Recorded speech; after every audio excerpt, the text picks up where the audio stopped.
my situation with Davido. Yeah, Davido. I don't know if it's envy. I don't know if it's competition. When you are Yoruba, yes, I be Yoruba. See, now Johnny we there. You understand? Both David himself. Artists will come before you can be bigger than you tomorrow. Yes. Rema was not considered as one of the top 3 yesterday, but today is by force by fire. Everybody don't accept. Say top 3 in the Keke and D1 were controlling Kenny's music, right? Yes. I know they cap for you.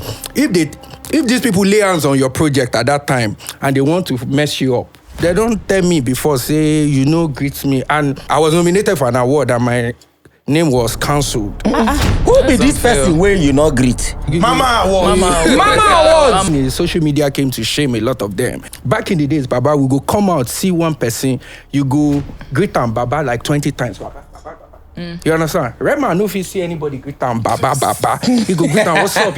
What's good? You all right? You must learn to retire to become a coach. If you do not retire to become a coach, you will soon pay to enter the same stadium others used to pay to watch you play. I love when I see a lot of the artists in Nigeria fight. It's just foolishness. This is about business. Before I came here, I told someone I was going to Honest Bunch. They told me, don't drink. Which drink go for you?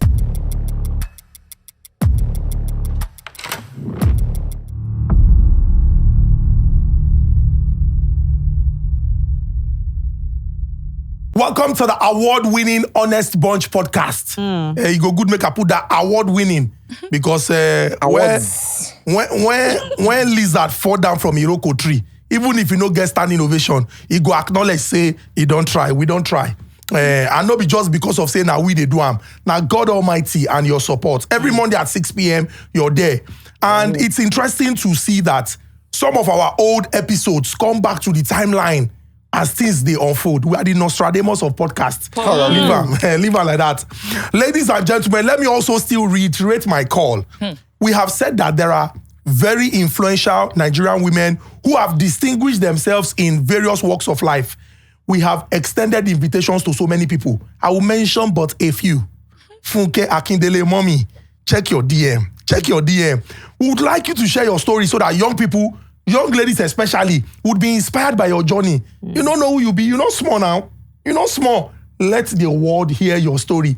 We appreciate you and hope that we would get feedback from you. And so many other, influential women who have distinguished themselves that we have reached out to. Those who have their ears, please share with them so that we can get them on the platform and speak up. Now, we have people who stand behind us and support us, and we're really very, very grateful. Resida, I don't tell you now.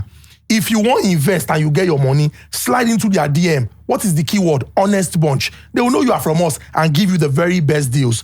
If the energy is low, raise the energy up. Carabao energy. Very, very important too. If the thing they come down, raise them up. Raise them. There's also a free prize. People, they travel now. Then they go vacation. You go don't greet everybody for Nigeria, say I'm traveling. From airport, you go prison. No, it's not a case of God forbid. If you carry fake items, it gets some people, they take that in play. Nothing like Waka Fast, the Nike no go show. They go hold you. So please, go on that free prize, shop for quality items, and stand the chance of winning fantastic prizes. Then we also have Adult Nation Entertainment. I go leave that one for my Oga. Adult Nation Entertainment, the owners of the Mummy the Jig, Sams, and the other artists coming up. So you can follow Adult Nation Entertainment on Instagram and the Mummy the Jig. Adult Nation is also one of the great sponsors of the Honest Bunch music label and business corporation. Now to the amazing quartet. Let me begin by my immediate rights. The baby girl with the fear of God. Poor. Gen Z Pro Max with home training. Poor. Beautiful, intelligent, drop-dead gorgeous, melanin popping. Stop. Ladies and gentlemen, her voice brings everybody to come and watch the podcast. Stop. All she needs to do is say yes. Stop. Oh, Deity Cole! Hi, Chummies. Hello. Ladies and gentlemen, Ada Item. Come on. Egovi Nwa. Ada Zulezu. www.asakokoto.com. By the special grace of God Almighty. Incoming. Beautiful, drop-dead gorgeous, delectable. Ladies and gentlemen, make some noise for the one whose jollof is always jolloffing. Ezinne Mama! And to our brother, a man who is recognized far and wide, recipient of the most prestigious recognition from Prince George County in the United States of America. Get it? The salt. The man who has been dragged, but he will not go see space, hold him again. Anunti, azo anuka. Touching God. Ladies and gentlemen, a man of enchanting physiognomy, many degrees and characters. Nedu was Obia! The only egg in our egg roll, without him, we are just buns. Then we have husband material. 6 foot tall chocolate puppy. What are you talking Colours about? blocking. The Carabao of the honest bunch. Let's go. It's okay now. God resists the humble. Sorry. God resists the proud. Sorry. God resists the proud. Sorry. So, ladies and gentlemen, we're going to be having an engaging conversation that I am very certain that every young person in Nigeria will learn from. We dey talk say many people follow who no road. Who be the person where you dey follow? Who no road? That person where you dey follow go block your road. It's important that you pay attention, and I'm very certain that at the end of this episode, with the caliber and quality of guests that we have seated here, you're definitely going to learn something. Talking about our guests, ladies and gentlemen, this man, when they born him, they knew from the hospital. Now the doctor first even tell him, Mama say, "Wo omotebi is destined for greatness." If you see the way when we say in life, don't follow. In life, follow pattern when we say some people go look up to the talk say, wait, how? Because tell me, how somebody who studied microbiology, they where he did today with the impact when he don't make. If he were to be an Oyibo, we'll call him Jack of all trade, master of profits. He's the CEO,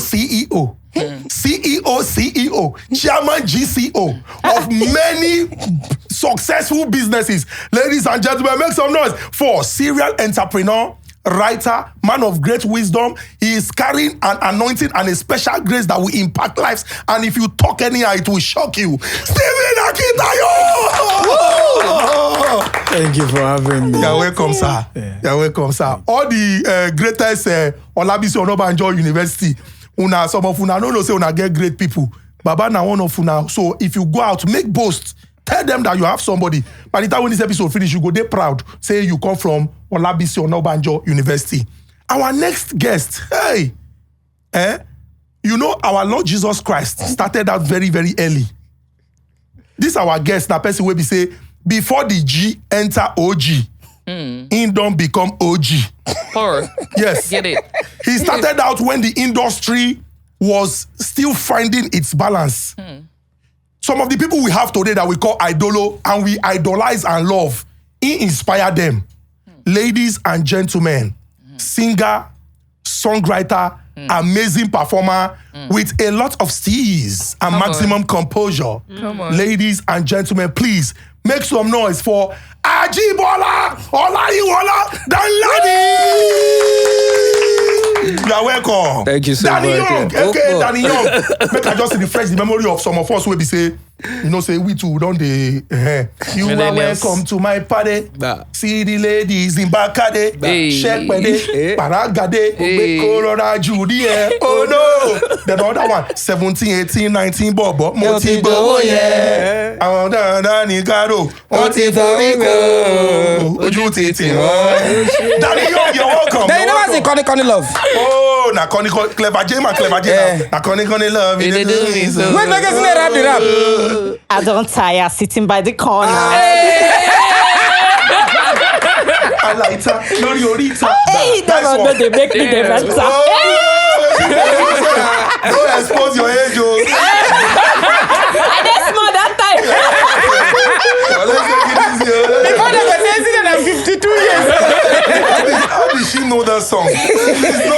It's giving anti-vibes. But yeah, so like I said, it's going to be an interesting conversation. We're going to discuss mentorship, and you would learn. And it's important that we point out that young people look up to people for inspiration, and these people should be people who would impact your lives, not destroy you. Now, you must be very careful with the choices you make. And so this is a master class. This is not what people they pay to go sit down. Not be for just ordinary seminar where they go bring people when they seasoned and very experienced to come teach. And I'm very certain that we are all going to learn. Once again, thank you so much for gracing us with your presence. We're really very, very grateful. Thank you. Danny Young, make us start with you. Because I know say Young, they your name. But if we go talk about CBO for this industry too, if we dey mention people like them, The Bunch, P Square, Two-Face, you know, you be person when we say that time they feel hold your hand. Say, this because people, you be household name. People know you. They do stuff. Your songs were basically everywhere. I want to ask, and I want you to be very, very, very frank with me. As somebody who entered into the industry as a very, very young person, what was the experience like? Thank you very much. Basically, for me, it was a different experience, for that era. I will start by saying I started in a generation whereby there was no social media. There was no digital experience like what we have today. Where we say we go produce song, from there, 2 days, we fit send them online, I feel want my song today for all the radio stations for Abuja. I go just need to send email, on my team or whatever. But way back then, you have to be physically everywhere you want your song to be. That was a major, a real stress for anybody, if you can't think of it. Because, social media now don't break, all the barriers. Yeah, barriers, And way back then, just like you rightly said, you have to be really talented, Then when we write songs, everything has to be about the content, the lyrical value, the impacts we go show for people. That was a time where artists were more singing like valuable songs, Mr. President, lead us well, you be governor, you understand what I mean? Like everybody sang those type of music, but there are still some people that wanted to do something different. But then, my point is the kind of content of music was different. We had more of rappers then. That was when we had, I can't really Rugged mention Man and the Rugged rest of Man, that. you understand? Like everybody used to be like, you used to be proud to be a rapper.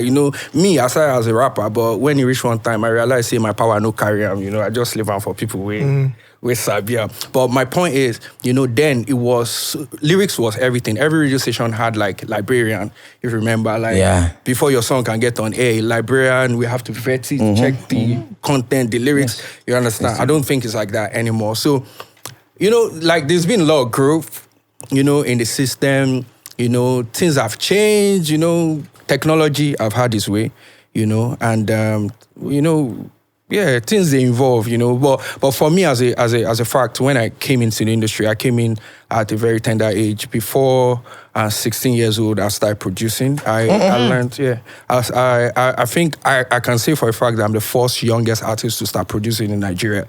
I didn't grow up in Lagos. I grew up in Ondo State. I'm from Ondo State. And Akure, to be precise, that's where I grew up. Then, in my locality where I grew up, there was nothing like producer. You understand? Like, for a fact, now, if you talk about producer, like every young kid, can say I'm a producer, Then there was no production, anything like that, because then we were not using the computer, like this technical type of stuff to produce, like software based. Then it was like analog. You have to use piano, floppy disk, floppy disk now and everything. Floppy disk you can produce today and spend 24 hours to produce. The next 24 hours, it don't crash. Those were, the hectic period. So basically, I started back from the church. We used to make songs with the piano. Pastor go complain, why you they carry people come church? Yeah, I remember for a fact, Star Plus, Olufumi were in Futa then. My church where I was attending then, where I started learning how to play piano and producing, was the first place we tested Olufumi. Yeah, I can say I was part of. I didn't produce Olufumi, but we started the preparation of Olufumi. The old Star Plus album that blew the whole world at that time. I was as young as 16 years old. Wow. Yeah, so we started that, and from that it blew up and everything. So I had not come out at that time. So somehow, some way, I had a record label that came from the United States, and they came for a burial, and from there they got interested in entertainment business. And I had a friend who was like a senior colleague in, for your local, you go get Ezinne. So I was producing him. He had the opportunity to know the label, and they came down to me and they're like, okay, they wanted to sign the guy and they needed me to produce more songs. So they called me from school. So I came there and the Egmont said, oh yeah, where you from? So you produce? Yeah, I produce. How old are you? I'm 16 years old. He look at me like, are you serious? So they played the songs that I made for him. He was really impressed. So they told him I even sing. And then I done the jump bus come Lagos, come Dolphin Studio for Surulere. That was where the Two-Face and the likes of them used to record at that time. So I had my own demo. We call it demo at that time. Demo CD. So I kind of, played the song for him. So he got wild. And then he said, wow, that he wanted to see me. So he took me to the back of the hotel and told me, like, I like you. Like, I want to sign you. Can I meet your parents? I said, yeah. So we went to my parents' house. My parents said, no, we can't. This was an era where parents will flog your nyash. Say you even think say you won't sing. At 16, your biggest problem is supposed to be jam. Waek. No, you won't sing? Sing how? Because this music had not made it to the level where people can say, I'm proud of you being an artist. Yeah. Yoruba has a word that they call it alagbe. Alagbe means like someone that begs for money to feed. That was a level at that time, I'm not saying like the biggest Nigerian artists at that time were not making money, but it has not become what it is today. Yeah, what it is today that you can be proud of and say, that time if you get Two-Face number for phone, you'll be superstar for your school. Say you just get Two-Face number. Because there was no social media that you can see the life of an artist. You can say, today I can tell you Two-Face is not in America. Two-Face is in Nigeria. You can argue with me because he updated the status. That time you cannot know anything. So it was something of, I don't know how to place it. Like you have to, you go regard every moment for a superstar. Say, superstar. So that's how it all started. So let me just leave on like that. Okay, so you get something interesting when you say you don't talk. Yeah. You started out very, very young at 16. Yeah. And eventually when the person came and spoke to your parents did not accept. How did your parents react to you at that time first, before the record label guy came? How did they react to you doing music? Producing. Okay, first off, I'm very fortunate. My late mom of blessed memory was a music interested person. Is there an English like that? I don't know. She like music. She like music, So I remember when I was still a little boy, maybe like age 4 or 5, my mom used to take us to a studio in Jos. We were born in Jos, The studio is called, I don't know if you know this great Panam Pasipo. Panam Pasipo, yeah. Yeah, that was the first studio I ever went to in my life. I was very young. So, my elder bro once loved music, then they were doing music. So my mom was trying to manage them and everything. But when my mom passed in 1993, everything stopped. So my dad had to call everybody together, like, come on, you have to go to school, face your education. That's the priority for you. So that had been the thing for everybody. But, me, I stubborn well, and I know what I won't do. I know say I get the talent and one way or the other, from church and everything. If you have the thing, you start showing those traits, you understand? So, when my dad saw that, but still, it was so much interested in only education alone. Until when the label came and they did what they did, he had to make them sign an undertaking like, okay, this boy is going to go to school. As you do the music, the school has to go side by side and everything. And I think that was really good. Interesting. Dr. Akintayo, I would like to bring you into this because in this age and time now, we see parents even going out to support their children. In fact, in the past, our parents used to look out for, this child is brainy. 2 times 2. You recite your multiplication table. 2 times 1, 2 times 2, 4. Now, waiting we use, they look, say, picking, get sense then. But now, there are parents who even look out for the talent first. If the child shows any exceptional skill. If you get bull leg. Some people, before them born Peking, they don't already buy Mbappe jersey for the Peking. The parents don't talk, say, this Peking go play ball. Now, the reason why I'm saying this is because it would appear like there's a shift now. Parents are looking out for the skill. But there's still one denominator. That denominator is most parents want the child.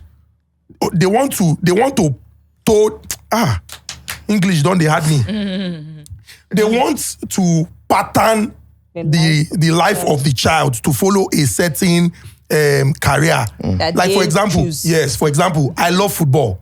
I know people are making money from football. The only reason why I would want my son to play football, not even because of say he goes sabi play ball, now because of say make I turn to agent. Later in life, they chop the money when we say this person they chop. Now my question is, how can parents find that balance? In his case, his dad, said, now school you must go, which is not a bad thing because the papa knows the person when go school go become somebody in life. But that music when they in body, is it possible that if the father said, okay, you won't go school, maybe go study music for somewhere, he would have also still contributed immensely to that? How do you think parents can find that balance to maybe sometimes suppress their own interest and emotions and just look out for the child's interest? Well, I mean, thank you for having me once again. I think oftentimes most parents, I always say that if you're not careful, your mentor will turn to a tormentor, right? And usually what turns a mentor to a tormentor is from their own weakness, their own baggage, their own challenges.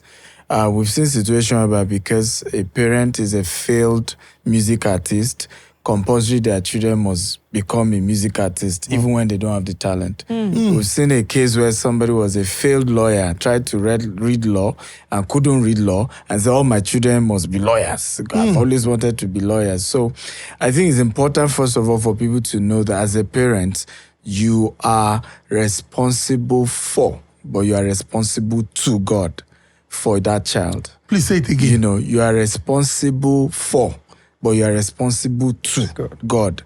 In other words, every children that you are in charge of, your accountability is to God. Right? Just that you are responsible for the child. Right? At the end of the day, you have to give account of how you manage, how you raised, and it's in the scripture. Remember the Bible saying, I know Abraham, that was God speaking, that he will raise his children after me. So God could vouch for Abraham that Abraham was going to raise godly children, was going to raise the right. So God wants us to be accountable to him for our children. So once you understand that, then you know that every child has his own destiny. Not that I want to force my destiny on the child. Not that I want to force my failures or what I couldn't achieve. And I'll say compulsorily my child must achieve it. And I think that's the first mindset that needs to come in. More importantly, if you look at stories of Serena Williams and Venus, is also that if you then see certain traits, I mean, it was said that they were 4, they were 6, and the dad kept taking them to the tennis court. And I mean, you could see, even their life today, you could see that he managed it well. Yes. It wasn't just about himself. When you watch that movie, King Richard. King Richard, you see the sacrifices he went into and how that changed the life of the children. But if he was so obsessed about him, about what he wants alone, which is oftentimes the challenge. And you're right, somebody wants, I will be an agent in future. Yes. It's even happening in marriage today, right? Where people are, maybe they're married to, let's say, a footballer, right? And your hope as the wife is to become an agent in future. And all of those things. Those some is because you see other people take advantage of your spouse. That's why you want to end up coming there. But it's important that we balance things. We know that every individual is unique. Every individual has their own unique destiny and purpose. And your job as a mentor is to guide and not to torment. To guide and not to torment. So let's talk about mentorship now. Because if we take a cursory look at, how people grow, a lot of people are thrust into certain situations or levels and they don't get help from anyone. In the case of Danny Young, he was fortunate that his mom at a very young age exposed him to somebody as legendary as Pen and Pasipor. He could go into the studio and Nai Mama, so she would do everything to protect him. But some people, maybe because their parents are not exposed, or should I use exposure, are not knowledgeable about a particular, knowledgeable about a particular sector. And their perception, because I remember growing up, certain things were considered for dropouts, and it was because maybe 1 or 2 people who followed that pattern did not end up becoming successful. How do you think that from a tender age, parents can, do you think it's possible to spot a special skill in a child? And if it is possible, how do we go about it? Because me, I wanted to study law. I write JAMB 4 times, I don't see my results. What made me want to study law was because people used to say, this guy sabi talk. So I can't look say, and they will always say, this guy sabi talk, you go be better lawyer. You argue well. And this guy like to argue, nobody know. I think you should still. I think you should still go and study that law. They used to even say, nobody don't ever win for argument. So I can't look and say, as nobody don't ever win me for argument. Maybe I go win every court case. And so I spent 4 years trying to get into the university studying law. I never saw my results because of how JAMB was at the time. But 4 years, I suppose don't study something else. If to say I don't face them. But it was because people were always saying, this guy, you sabi talk, you will be a lawyer. And I wanted to do that. How do you think parents or elderly people or people who are knowledgeable can spot this special skill and provide support? Very good question. So my second son is 9 years, is 9. But since he was 6, of all my children, I have 3 kids, he's the one that has shown entrepreneurship. Right? In fact, he said he's awesome, Ephraim. He will own his company. He said he will work with his father for a while. Then we'll go and leave his father. Age 6? Yes. And he will leave me and go and start his own company. In fact, sorry, sir, don't be angry. Yeah. At age 6, Age 6. he already has this mindset. In fact, he just started his new business. He sent his mom the name. He said he needed a logo. He was selling these bricks. I love it. Wow. He has these bricks. That's He great. started with $60. Last time we were in the US, he got $60 as a gift. So and a lady came to our house and he sold one of it for her for 50,000. So if I watched the entire interaction when the lady said, but I want discount, right? I'll pay 40,000. I said, no, the price was actually 60,000. But I have removed 10,000. Wow. That's why you pay 60,000. So she now later said, you need to add bonus. I said, no, originally it was 70,000. Wow. But That's good. at the end of the day, he collected his 50,000 that day. Wow. Right? So sometimes people are like that where you could see it right there. However, there are some people who there are 2 types of knowledge. 3. So we have IQ, intelligent quotient. We have QQ, right? That's Quest Quotient. We have EQ, emotional quotient. Now, QQ is what I want to focus on. The Quest Quotient people don't always sound intelligent. Right? And I'm like that as well. They are not people there are some people, they enter here, 12 is equal to this, And guess what? It is usually IQ students that end up teaching average students that end up working for C students. And those C students are usually the QQ students. And if you've noticed it, even your school now, right? When you went to university, you notice that the best guys, in fact, the best person in my class, in fact, I started getting B's because of her. I would go for tutorial with her. A few years after school, she needed a job. If I told her, I said, I can't give you a job because the day I'm correcting you now, you will say, if not for me, sir, will you Yes. if not for crayfish, and she needed a job. And she was very intelligent, very sound. So the reality is that there are some people, and that's why parents must be careful or what. Don't assume everybody doesn't have talent because it may be QQ. Don't assume everybody doesn't have talent. Yes. It may be Quest Quotient. Quest Quotient people need to do it again and again and again and again before the best of them comes out. And in reality, most athletes are like that. You like Cristiano Ronaldo. Yes. But ask him how many hours in 24 hours does he train? You like Michael Jordan. Ask him how many hours in 24 hours does he train? Right? So most of the athletes that we love, somebody said an average runner we spend 6 months to run for seconds. For 5 minutes, whether we win or not. But it's been running over and over again for the last 6 months. So the Quest Quotient people end up ruling the world.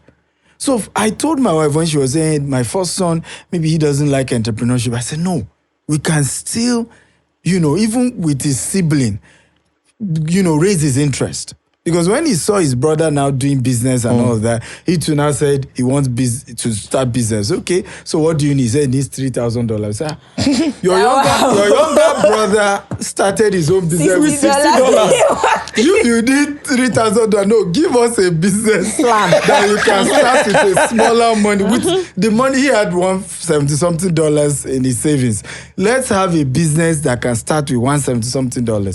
And right there, he went to Amazon, showed me a particular type of bottle that the bottle comes with. You can change the color. It's water, but you can change it whether it will taste and all of that. And that he wants to start that. I said, fine, tell your mom we can order from China and you can start that. At the end of the day, in life, the guy who is intelligent, the second son, may end up becoming so arrogant and may end up not being the great entrepreneur that he should be. It may not even be the one that is not showing so much that over time the discipline is there, the character is there, and so that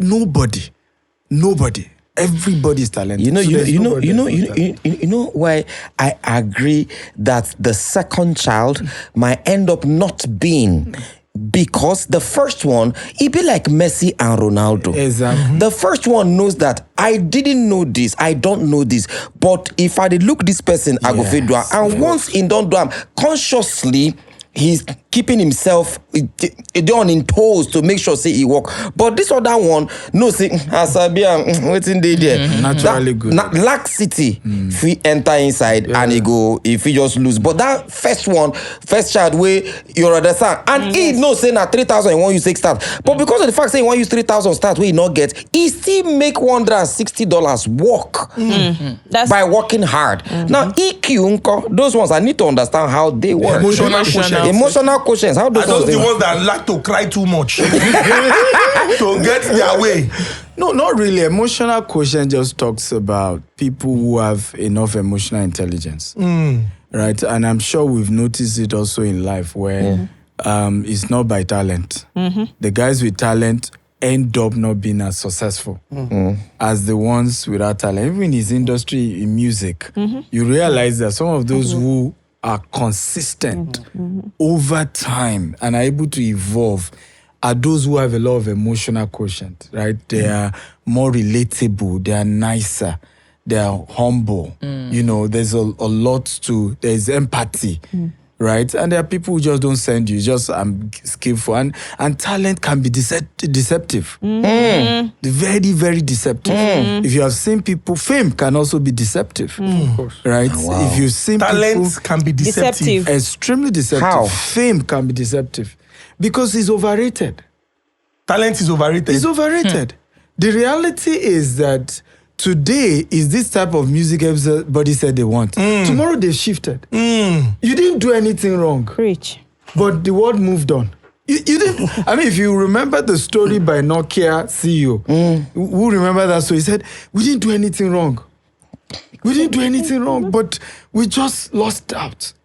And today there's no Nokia, but you and I know Yes. There was a Nokia time. was number It was one Nokia phone now. in the world. So talent is overrated because you think the talent will always be needed, but the world will move on.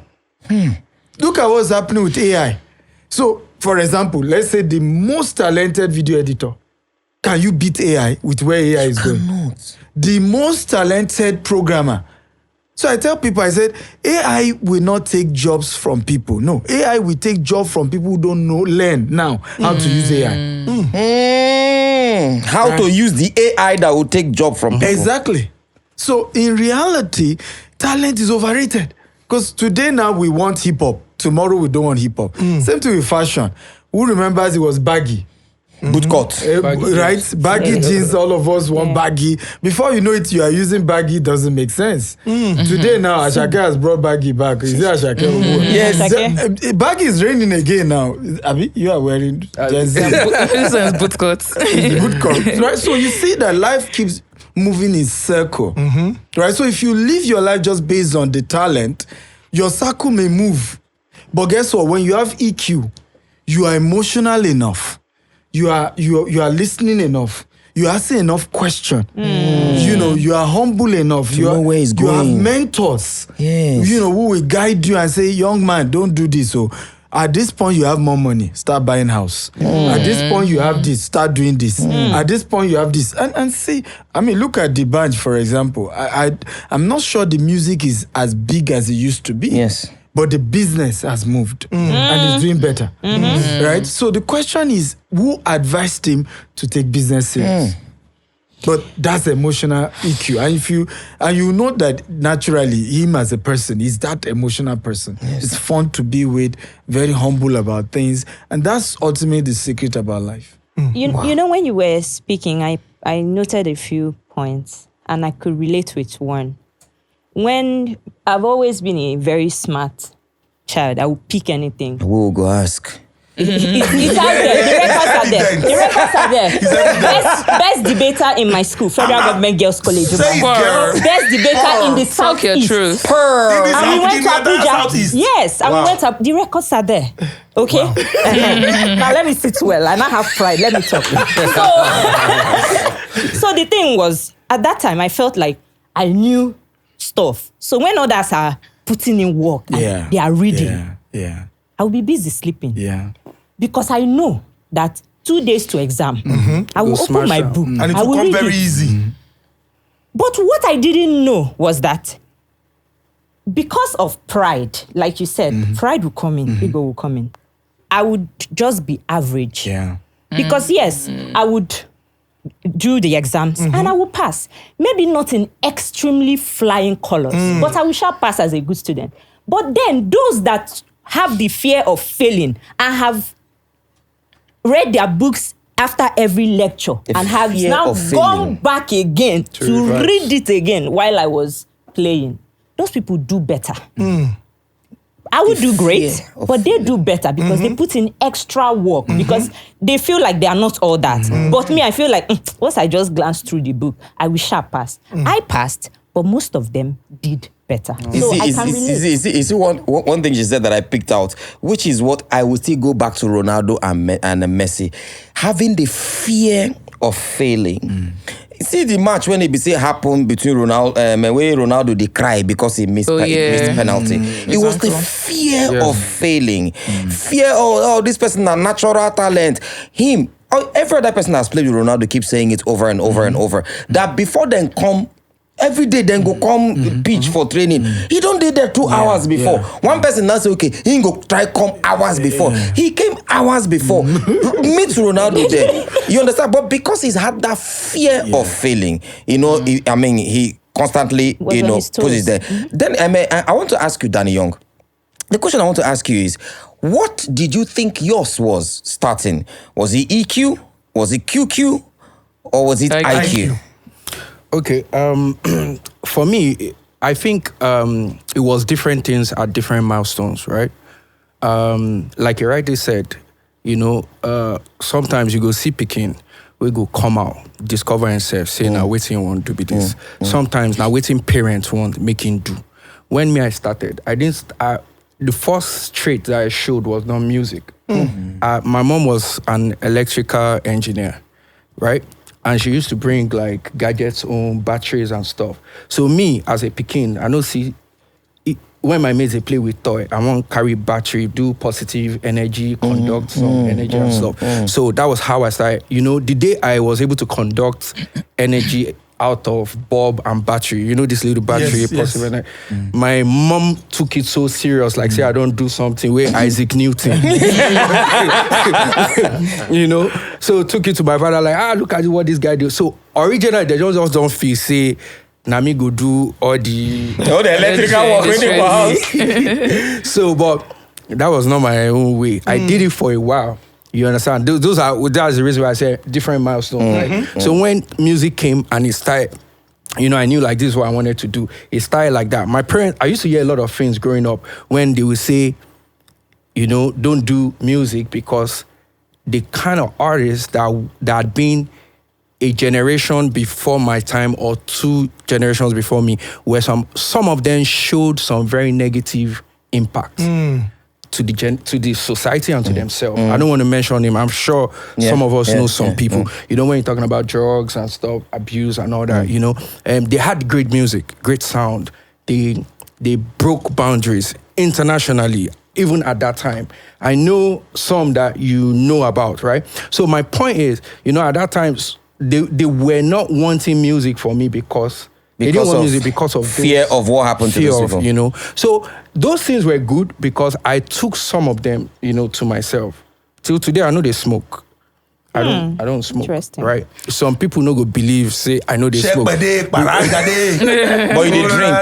dey drink, I dey drink. You understand? But I know they criticize those way they do them because they fit get energy where they attract from But that. no vessel, you go still talk more. I won't ask because, like you talk, some people no go agree. Yeah. And that is because they look that industry. They know say you get lifestyle when they popular for that industry. I won't ask you, as somebody will start at 16, how you take do am? Did you face pressure? Like, Baba, if you no take this, you no go perform the way, because you were on the biggest stages across Nigeria at that time. At 16, how did you manage where we say that smoke? Was this you a don't even thing you were now big, or it was years later? 'Cause Yeah, I 16 had was- my first hits at age 17. Yeah. It was very, very young.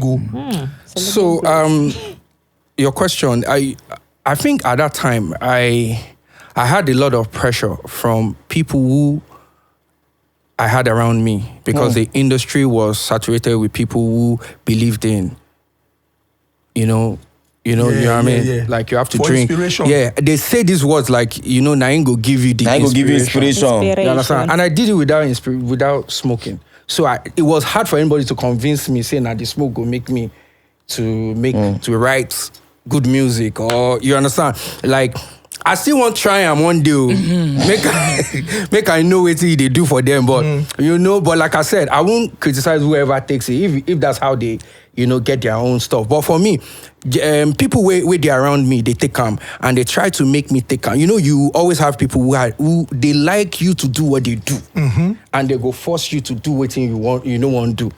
But it was. Was it fear? Because like my husband material own, I know what he make him not the drink. Not because maybe he should give the story. I know what he make him not the drink. He's blushing. No, he's not blushing. He's He not. own, I say. It's not like if he didn't see that thing, he probably would have been The drinking. landlord. Now his own is because I'm asking if you saw something before then, like his own. In Mama, they always. Mama, they always quarrel. The mama because he get person waiting for their compound that time, where they always beat him mama after He he own don't. mama, He own own mama. he own mama after he don't drink. So and the mama they always use to say not drink so that you don't be like this person. So he own that fear of say he no one beat him mama don't already dey there. Say na the base of his fear for drinking. What was your base fear of smoking and My own fear came from two things. First off, like I said, around the time I came out, so many people that were, if you carry smoke, even for the industry, they go ban your music, like indirectly. There was this, you know, too much respect and everything, you know, gatekeepers and all. You know what I mean? So somebody can decide and say, you know, greet me well, I no go play your music, and I will tell everybody not to play your music. It dey happen for yeah, industry. Yeah, it don't dey happen since. Yeah, because there was no social media, that was another opportunity for you to. So wait, person go say because you know greet am well. Baba, they don't stop. They don't tell me before, say, you know, greet me. And funny enough, the person was somebody I even liked. I saw the person at an event, and I know even quick no say Naim. I don't waka, you know, things like that. I don't waka past him, and he took it personal. And he told somebody that it was going to be at an, you know, I was nominated for an award, and my name was cancelled. Really? Yeah, of course. Wait, It was a big award in Africa. I don't want to mention. In Africa? Yeah. Because of greeting. now mobile award? was around na partner to Mobo. Channel You know O. what? Mama was. Mama. Wait, so see, I'm sorry, sir, sorry. I wanted to ask you a question, but this question when you bring, it don't carry me go where. You know. The only people where they control things for music industry, as at that time, were Keke and D1. Okay, them Keke and D1 were controlling Kenny's music, right? Yes. Yeah, they were responsible for their own Music empire. artists. Yes. Yeah. Okay. There were other people, you know, like Obiasika, The rest of them, yeah, Storm Records. You know, other people too had Luciano their own. and the rest of them, yeah. But some people see we be say them be influence for the industry. If they want to do award for we concern Africa, they know say them popular, they go call them to come be the committee or whatever. So whatever, just someone like Jimmy Jat now is very respected. Yeah, there are other DJs that have come after him, but it's still a don. They will call him to hear his opinion. So if, for instance, that such a person don't like you or he feels you are disrespectful, Who be this person where you not greet? but you know relevant anymore. So you know. No, make them relevant. Help us because this is you giving back. I'm sorry. This is you giving back. What now? Was this person Because of greeting. Because yo. He don't get. I don't want to mention the network, sir. Just like he said, it's not just. You have to be emotionally intelligent in every industry you are. You have to be emotionally intelligent. He don't get somebody where would they shoot somewhere. Not be him. As would they shoot the thing? I was endorsed by the platform by the it was international company. So today they shoot. Now they can't come outside. We don't get break. They also okay. Make them choose the person where I say get one products when they want bring out. Say make them choose the person where then go use. Somebody come mention say what of this person. Now one of the guys say that one I see for airports. I dey follow am talk. He dey form saying be superstar. I bet man get out, John. One come to say what of that person? In wife they very rude. Wow. In wife. I swear, my abasi. He said in wife they very rude. Now they can't call the third person where they use. All of us know the third person where they use. We say, okay, we can manage him. He's a jovial person on social media. And I saw him at an event recently. He greeted me well. The other guy can't echo him. Say, mama, you're right. He's a nice person. The third person, where be my own person, where bring me into this thing. Come to say, but what has he done? What is he doing now? Now movie person. What is he doing now? Does he have any project? I say, yeah, so the Congo. See, how's this one? He has this one. Now we can use him. That was how they now used the guy. Now, these two people where they not use, one of them see the TV till tomorrow. That's where my shine. It is the TV till tomorrow. Now, waiting be the problem. Baba, before we move on, more greet. Good afternoon, sir. Let us say, but you see what people don't also understand. Greeting. Yes, greeting. You see, this thing goes. I'm sorry. It goes a long way to make you understand that as an entertainer, as an artist, emotion. Ask him. We done there, Abuja. I just edited my tattoo one time. we did Abuja. We will go buy something for supermarket. And so I did for. That's what I just said.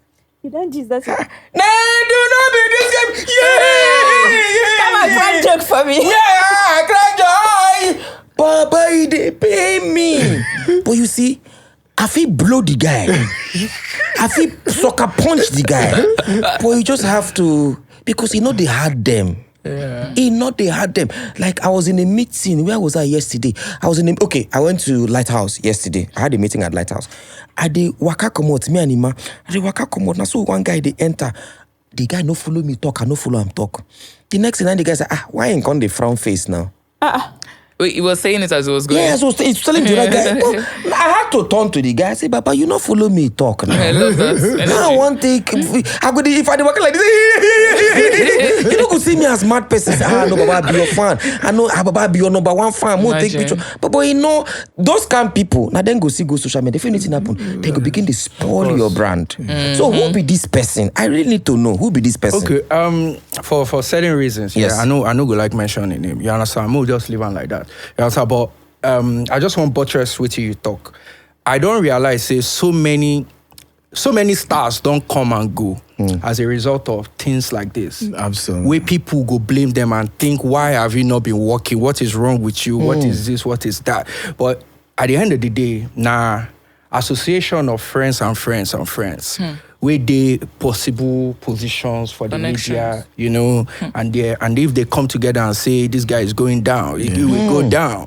Yeah. You understand? But the good thing is social media came to shame a lot of them because social media gave people the opportunity to express themselves. That's what gave back to what they call Gen Z. The Gen Z, where people they call Gen Z, the definition, my own definition, are freedom. Freedom of speech, freedom of right, freedom of expression. Now him be Gen Z. Back in the days, Baba, we go come out, see one person, you go greet am Baba like 20 times. Baba. You understand? Right man, if you see anybody greet am Baba, you go greet am, what's up? Yo, what's good? You all right? You understand? And that's it. You won't feel offended. Yes. Because why? The game has changed, right? You understand? Ooh. The game has changed. It has a place at the table.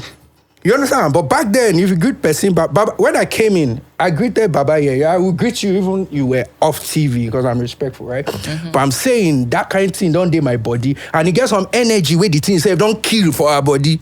When we're supposed to express, you could just say, we could just keep quiet. May they no go see me as disrespectful. Were you cancelled at any point? Myself? Yes. No, I was never cancelled because me, myself, I know if they cancel me, I go come up in another form. You know my belief, this is me. My definition of an artist, being an artist, now success.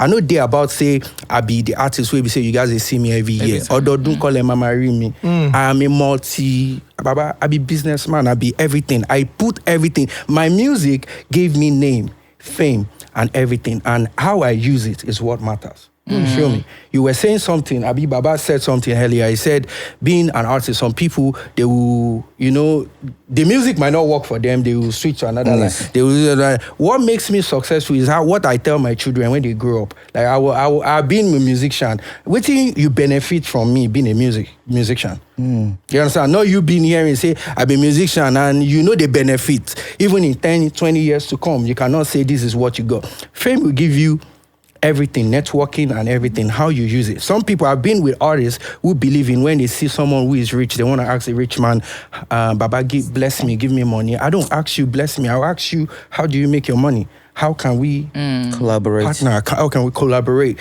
What do you do? What is your value? How can we marry our value? When I call you tomorrow, you see, pick my call because you feel I have a value. Very true. You understand? So that's how I have been. And that's my philosophy, my brain, the way I think, they different. So how people they think, not really concern me. It be like say from the thing where you dey talk, I'm sorry. From the way where you dey talk, it be like say vex they under your tone. I'm sorry. That make me ask where you, Baba, Danny, Mumbo. That make me ask where you cancelled. But okay, let me change the cancel. let me leave where you cancelled. Were you bullied in the industry? Yes, I was bullied. Exactly. So I knew what I was saying. There was something under. So were you bullied? How were you bullied in the industry?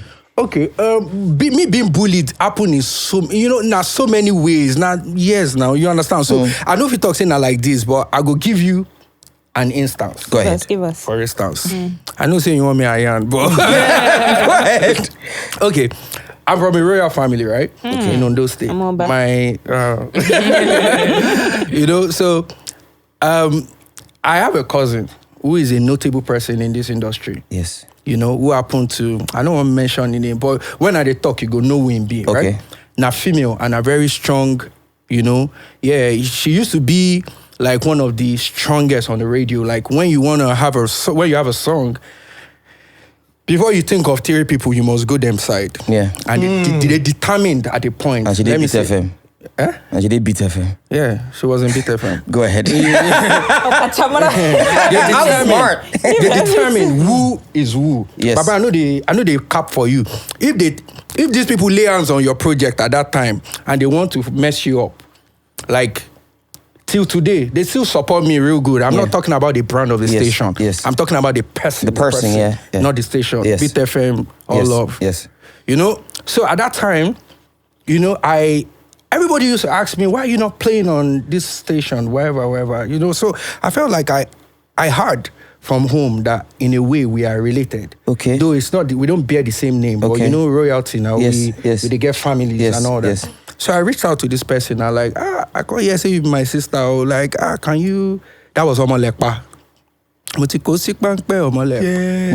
I know that song. I took this song to the lady and I said, please, I don't know, say you we relate to, can you show me some love? What do I need to do? Let's talk and blah, blah, blah. She showed me a lot, you know, attention, told me everything, told me how big I was, made me feel special, you know? And at the end of the day, she took my CD and she didn't play it. You know, and there was a person who was my friend on the platform who I was trying to, you know, talk to, like, also let me look out for, you know. I had other friends, like, you know, I don't want to mention names that I would have gone to, but I had so much belief in this person, like, Because she's family. Yeah. But Baba, my song no play. Wow. I called the person no pick my call. I reached out, did everything. Then the person now called me later and told me that, why you and this person talk? I said, yeah. He said, okay, I understand why. So me, I be on my dog back, so I don't need to be told what happened. So I knew why. So later on, you know, matter can't deep. I can't know why she never played my song. So why do you think she never played your song? It's deep. I mean, yeah, on deep it. See. San Felix. No. The thing is, see, it's easy for you to say it's deep. You know the reason why she never played your song. But the people watching this now, they will create different things in their head. That's the reason why you never played the song. So basically, I think like we're talking about personal beefs with people. Yeah. You understand? Everything deep past each other. It gets some matters where I know if we talk for a year. You feel me? But the fact is, I call the person name because I know they fear him. Yes. You understand? And I talk with it happen. Now the truth will happen. Okay. She did not play my song. She was supposed to play my song, just like every other radio station plays my song. So if other stations plays my song and you did not play my song, despite the fact that I came to show humility to you and talk to you and tell you how I really needed your help, and you still didn't do it, if you were meant to determine my life, that means I've been cancelled. If your platform really matters so much at that time that I needed it and I came to you, you know, so that's not the point where I want to talk about. I don't want to talk about the... No. Sorry. Oh, Jesus It's fine, Christ. go on. If you say she bully you, a person bully you, there are one or two other instances where I hear. Where can they make me feel? It should not be Danny Young get problem with Danny Young they cause. I mean, that person didn't play your song because obviously that person, if you don't hear gist somewhere. Now, this, which brings me to another one where happened where, sir, I will need you to also say something after I finish saying, because how you relate to other people out, you know. What was now the issue that made Kamal, because I heard that Kamal killed your collaboration with Davido. What was now the issue that made Kamal kill your collaboration? That's the former manager of Davido. What happened?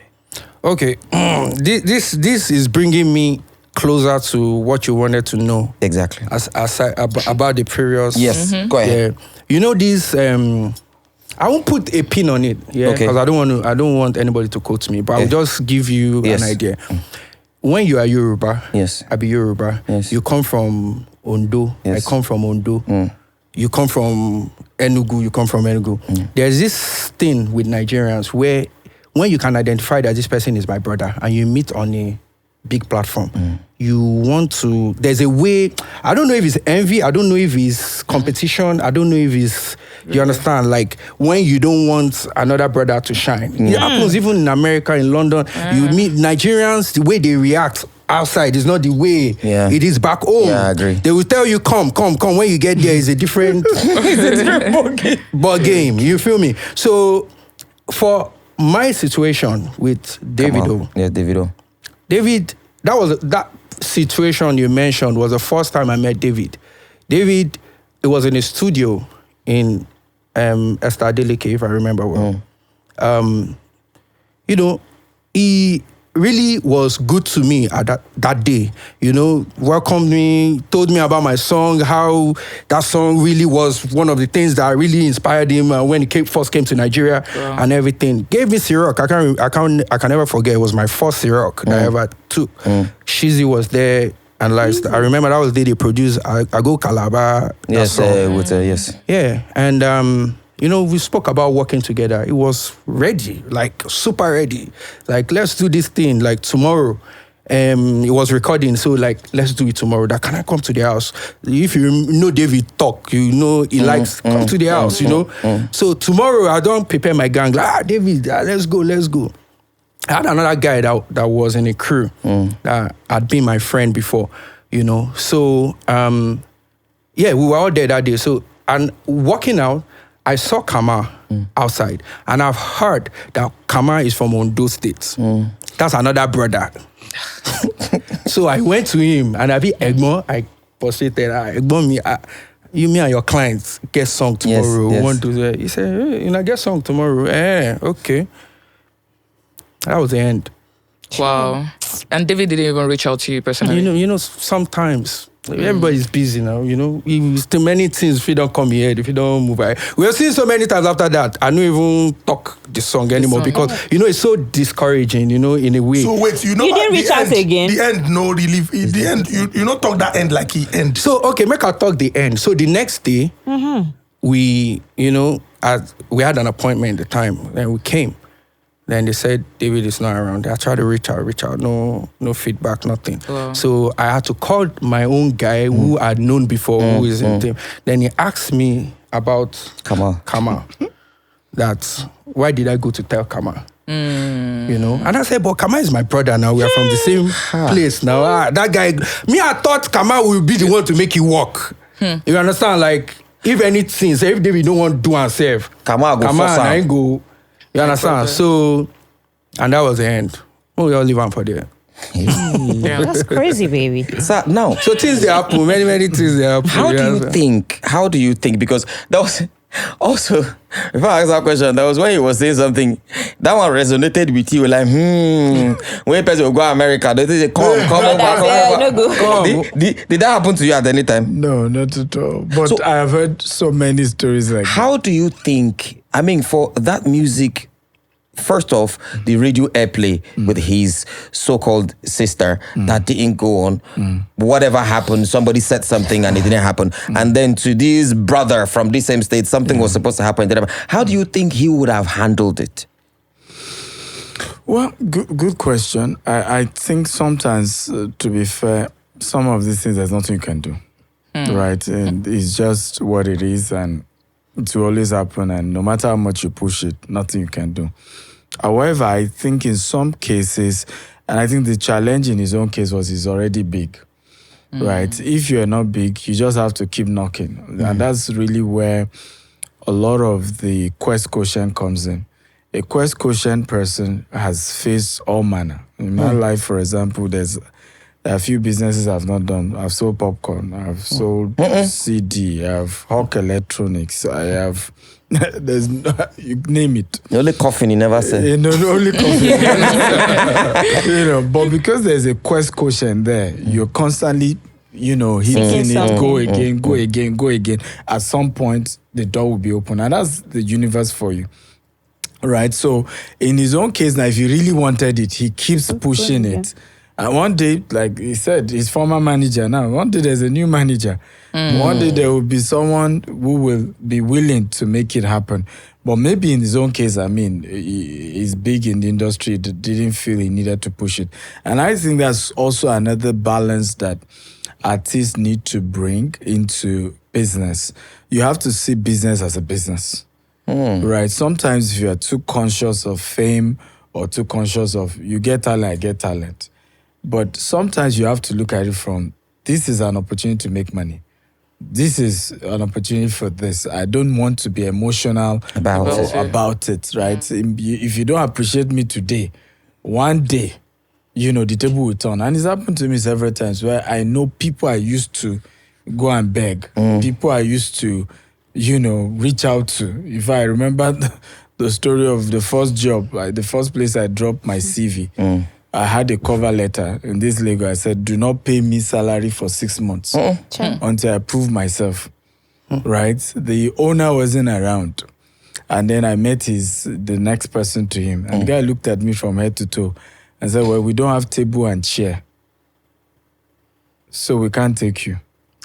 Table and chair, could What's you the hear meaning me? of that? I also don't understand that there's no table and chair for me to sit in the office. Because I've already taken the complaint of salary away that don't pay me for 6 months. Let me prove myself. Wow. But here's the story, because the conversation is just having to keep pushing it. Years later, this is about 7 or 8 years later, the owner of the company invited me for breakfast in his house Wow. and didn't know this story. Wow. So one and what was humbling, I had to raise it because he was serving me himself. Went to the kitchen, brought the food, and started serving me. At some point, I said, "Sir, do you know I had applied to work with your company?" Work with you. And then I was told that No table and No chair. table and chair. He said, "Who is the person? If this person is still in this company, we'll fire him. Wow. If he's not in this company, we'll hire him. Then we'll fire him." So the ultimate goal is that you and I determine our destiny. If we refuse to quit, right? Mentor or no mentor, people distract us, which is normal. I mean, these are normal things to life. There are always people that will come along the way wanting to frustrate you, wanting to block your way. I mean, look at what is going on with Dangote Refinery. I was even going to ask you much later. You've put in $20 billion into something. I mean, and I can't blame the man for it. If it's me, I'll do more. Like, are you kidding me? This man borrowed more than he's ever borrowed in his life. Right? Went all over the world to raise money. In fact, for the first time, I was in Dangote every Friday, Saturday in weddings when he was still raising money for this refinery. Because everybody's contribution mattered. Internationally, he had to open offices, try to raise funds. Then you now wake up one day and know that his diesel is not quality. But that tells you, but of course he will win at the end. We don't need to argue that one. He will win because he has Quest Quotient. I don't even know which degree Dangote has, but he has Quest Quotient. And that's a lesson for all of us watching. It's not, sometimes we think it's what we don't have that limits us. It's what we have, but we don't know how to use. A lot of the people who end up going higher don't have much opportunity like we do. But they go searching. They go searching. They are constantly pushing. And they will end up winning. Another question I want to ask you. Sorry to cut you, love. Sorry, anyway. Sorry. Keep it in your tongue. It's not, if you say what you want to say now, I won't be able to say it before I ask. Because it's a story that I want to share. It doesn't have to do with me. You know me that I will share stories. Make it short, though. So, what you said, what I picked from it, I could also relate because a friend of mine has told me about it. The Quest Quotient. Yeah. While you are waiting, you need to apply patience and a good mind while at it. Because if you have a bad mind or a sad mind, I think that fortune will just stay away from you. A friend of mine was supposed to go to South Africa with some people. They had gone for the exam. They had all passed. But they picked those people to go to South Africa to go and train and left him behind. He cried, but then he moved on and he kept trying, seeking other ways. A big company. So finally he went to the UK. He went into IT. Guess what? Years later, that particular company invited him from the UK as an expatriate. Wow. Imagine. Yes, they would lodge him in Lagos. The company is at Ibadan. They will lodge him in Lagos at 4 points. His driver, security, everything would take him to Ibadan. The first day he went to Ibadan, somebody was just shouting his name. And he turned and said, one of those people that he was supposed to go to South Africa with to go and train. So what I picked from what you said is patience. As I was driving to this place this morning, I was listening to a song, Oge Chikama. I mean, it's not the Davido one, the main one. God's time is the best. Yeah. And God takes the best, the better to give you the best. Come on. It's just like you have a teddy bear and somebody comes and then takes it away from you. And while you're crying, they give you a life-size teddy that you can hug. Absolutely. Absolutely. Since I understood that, I don't shed any tears. You see this thing she said before I ask my question. is like what my Pastor Kula demo in Abuja says. Is there anything that God gives you? See, the mistake a lot of human beings make is that you get something and you hold tight to it. Whatever God gives to you, whatever you get, keep it, but keep your hands open with the thing, because God might want to collect it. But you are doing God's hand is like this. And then telling you to bring this, but you are saying, "Oh, this one that I have, no." But God's hand is saying, once you give, it might be something bigger, and then put on top of it. Now, the question I want to ask, sir, there are two questions. Now, talking about that Kamal thing and how, it ended, I don't know the story. I don't know anything that happened. But I'm trying to connect it with what Portable, the recent Portable thing, and, Davido as well in London. And it got me thinking, because, we don't know what happened, what Portable did, whether he reached out to Davido afterwards or something. And then in my head, I'm sorry, I think stupid sometimes. And in my head, I'm thinking, this one happened, that one happened. He tried to reach out, it wasn't kind of. Could it be a good cop, bad cop kind of thing? But anyway, let's just leave that one. Sir. So maybe he no one talk waiting, he no one talk, say no one do him. Yeah, but I don't think so. Can I answer Davido is not that kind of person. Go ahead. Yeah. First off, this kind of conversation, me, I don't want to talk about them. But now because of what they talk about. The fact is, see, now Johnny we there. You understand? Both David himself, anybody who did the game, we all working every day to aspire and become something. Artists will come before you can be bigger than you tomorrow. Yes. Rema was not considered as one of the top 3 yesterday, but today is by force, by fire.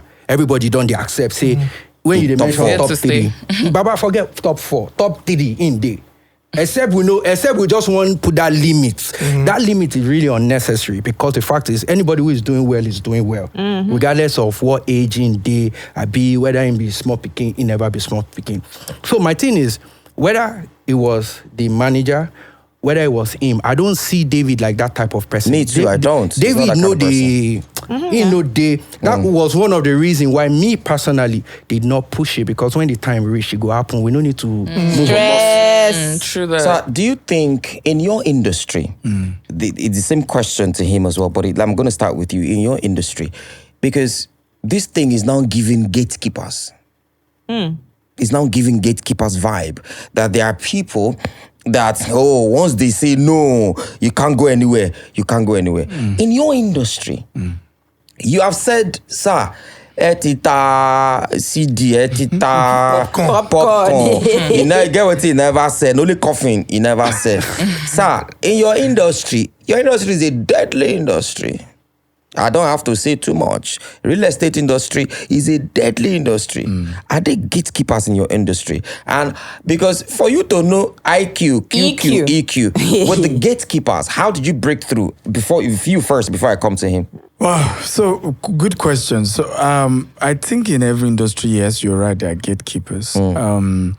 What I did was I didn't start real estate as a developer. I started as an agent. Okay. So I was selling for other bigger. In fact, the company I used to sell for were probably more than 100 times bigger than them now. Right. Wow. So, but I think in our industry is a bit different, because Monile is a gatekeeper.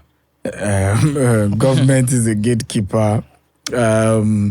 Vendors are gatekeepers, because contractors can mess you up. You can pay for this house, and then they do something that is not good. The house collapses, the government will come after.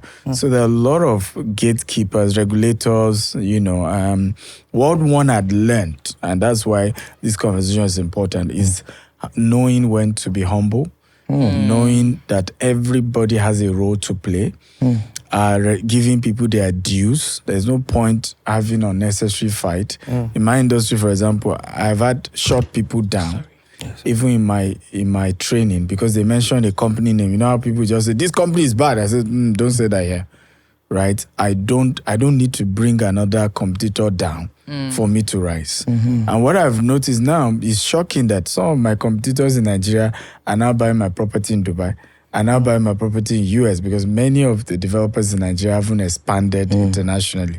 So, but imagine I had been fighting everybody in the name of I want to be number one. Sometimes I love when I see a lot of the artists in Nigeria fight, you know, I'm Wizkid, I'm Davido, I'm Burna Boy.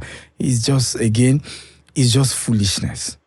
This is about business, right? And if you understand how fame works, no matter how good you are, a time will come. You cannot reign like you used to reign. Never. Let me say this quote, and I learned it from my pastor. He said, if you're a football star today, you must learn to retire to become a coach.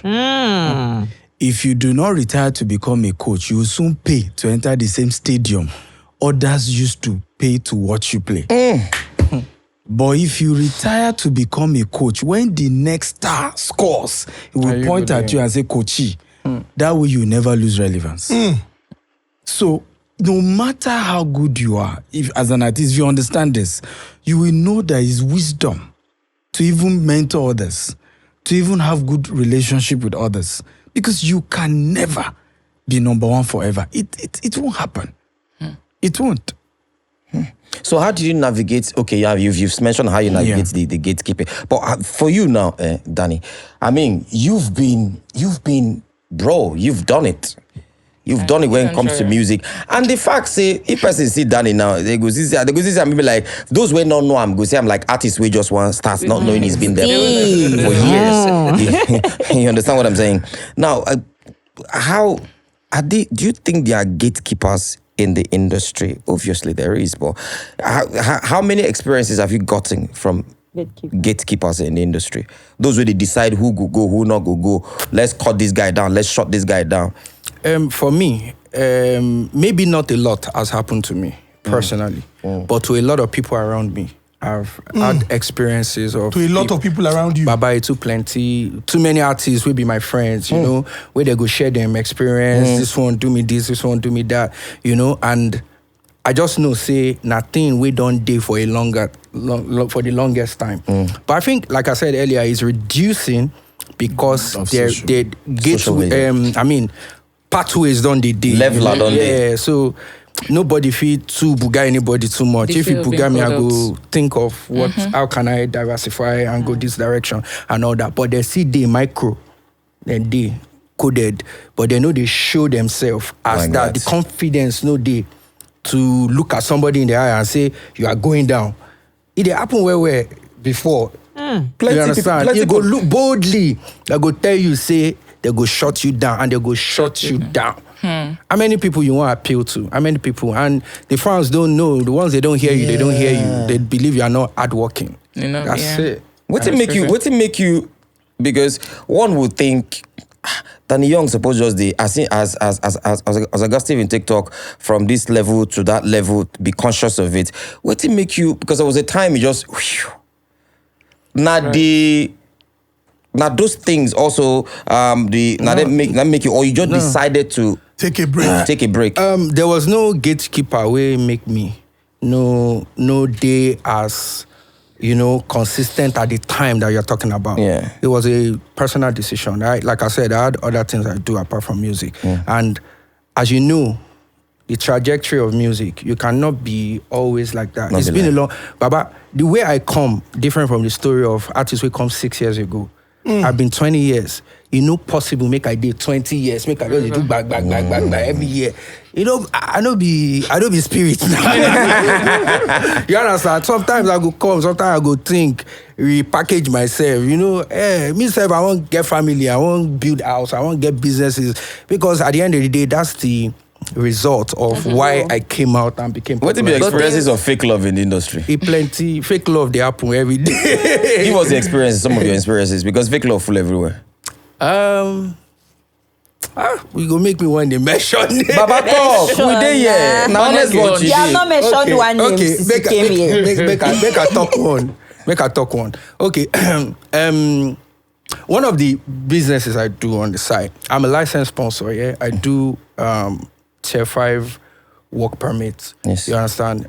Since the past maybe 15 years, I feel say I'll be one of the people we don't carry most of the artists come abroad. Wow. Yeah. Pass from anybody.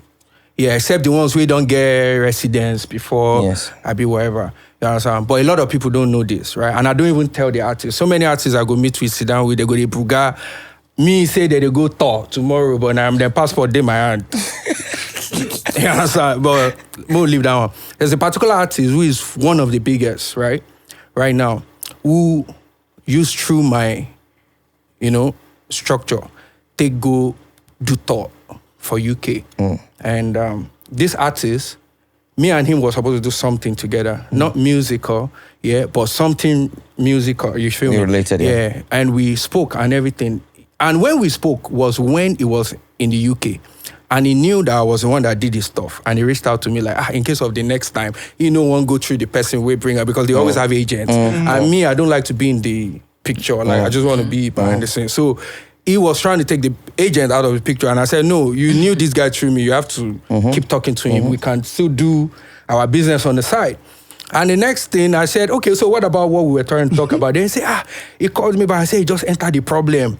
This and that, something, I think he breached the rule, immigration rule or something. Probably he went out of his, these things have rules now. He don't go out of his rule. So he had a problem with the authorities. And he called me.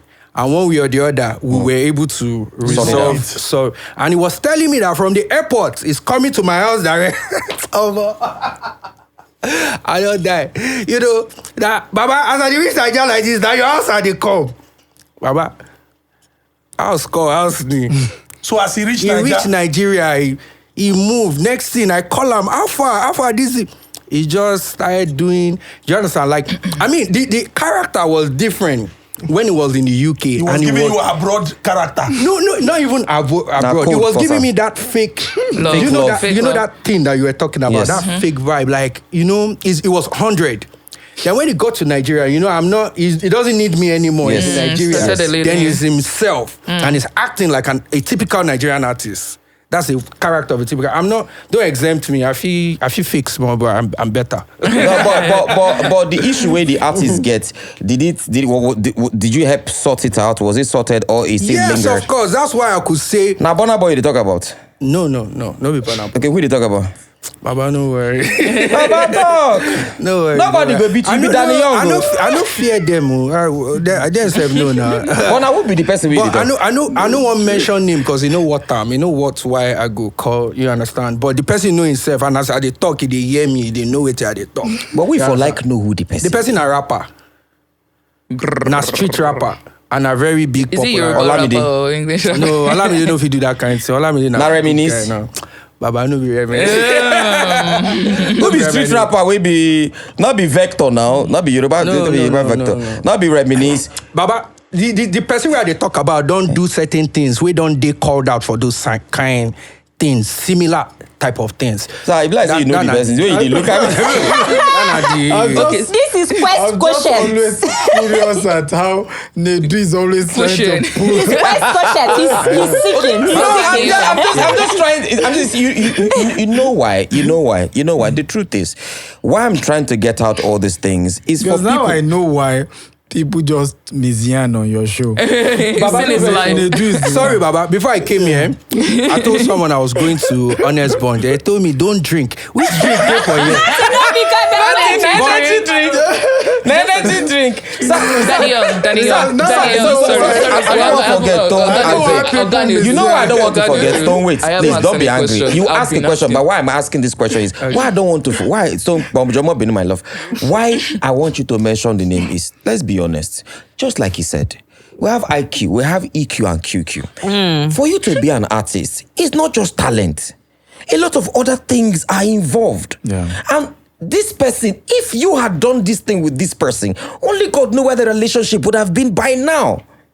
Do you get what I'm saying? Maybe the person not even there the top 4 as we they talk. I'm certain that person is not in the top 4. Do you get what I'm saying? So it just might have helped that person's career to be better. So that those when they say they come up, then go. Make I just chip in something. Yes. Yeah. The idea and the reason why I think say a lot of things that happen for this industry, where they cause disloyalty, fake love, and a lot of things now because a lot of artists they scared. You will not see it in them. They are scared. Scared of they don't want to lose the grip. Yeah, which is good. Right? But at the same time, they put in too much of the competitive spirit. Why I don't want to make this person pass me. I don't want to make this person pass me. There are a lot of people out there that you know that they are trying their best and they are trying. They know that when they do this for you, they might ignite you and you might surpass them. And they don't want that and they are scared. So it happens. This is not real conscious mindset of a typical Nigerian artist. So you can ask a question. Okay. Danny Young. Okay, so I'm not putting you on the spot in any way because I noticed you're scared. Yeah. Okay, Scared, so I know scared, I know fear. okay, so now Sleep, I mean I noticed that you are. I mean the situation back then and the situation now is quite different. Yeah, of course. So if you fully come back into music now as the badass Danny Young that you are, do you think you are going to be number one? I mean, right now, like, do you think you are going to be the top person right now? Because right now the way you promote music is different. Nobody is stopping your shine anymore. Like, what do you think your music was going to lift you to that level? Okay, I went to the question by saying, okay, since November last year, if you want to be factual and you watch TV and you listen to radio, you know you've been seeing a lot of my music. You know, topping the charts, making numbers. My new video, Jangilova, made 4 million views within 3 weeks, right? I mean, this had not happened in the last couple of years. It's because I'm ready. Yeah, coming back. You understand? I'm ready. When I was not doing it like that, I was not ready. I was doing many other things. You understand? Now, the way music is done is different. For me, it makes more business sense to me because I see the value. Right? So I can do it as much as I want to do it because it is worth my time. Right? And energy. Without the fear of anyone. No, Baba, sorry, fear of anyone.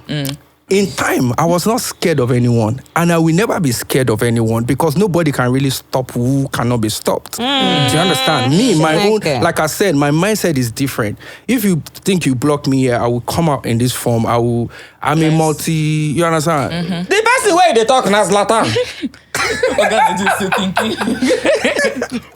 Well, I will tell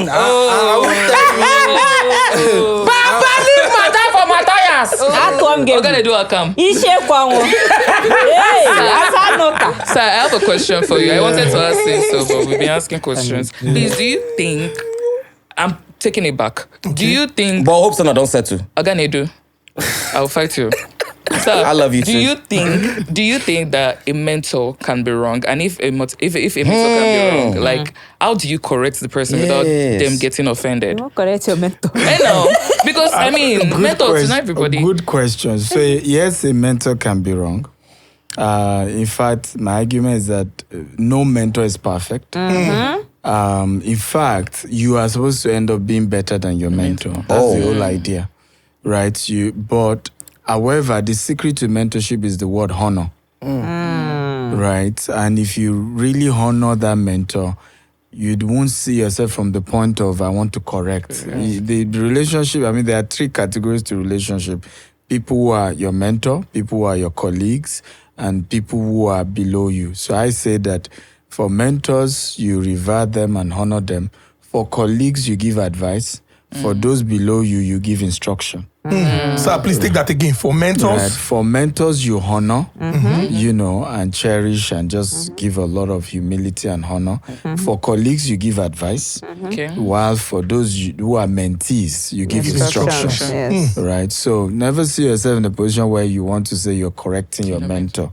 Because, I mean, the idea is that they are older in terms of the business, not age. They are more experienced, they've been through things, and the seasons are also different. They were doing things the way they were doing because of how the world was then. You know, for example, my dad shared a story of how one day something happened in school, and, you know, maybe he slapped someone or something happened.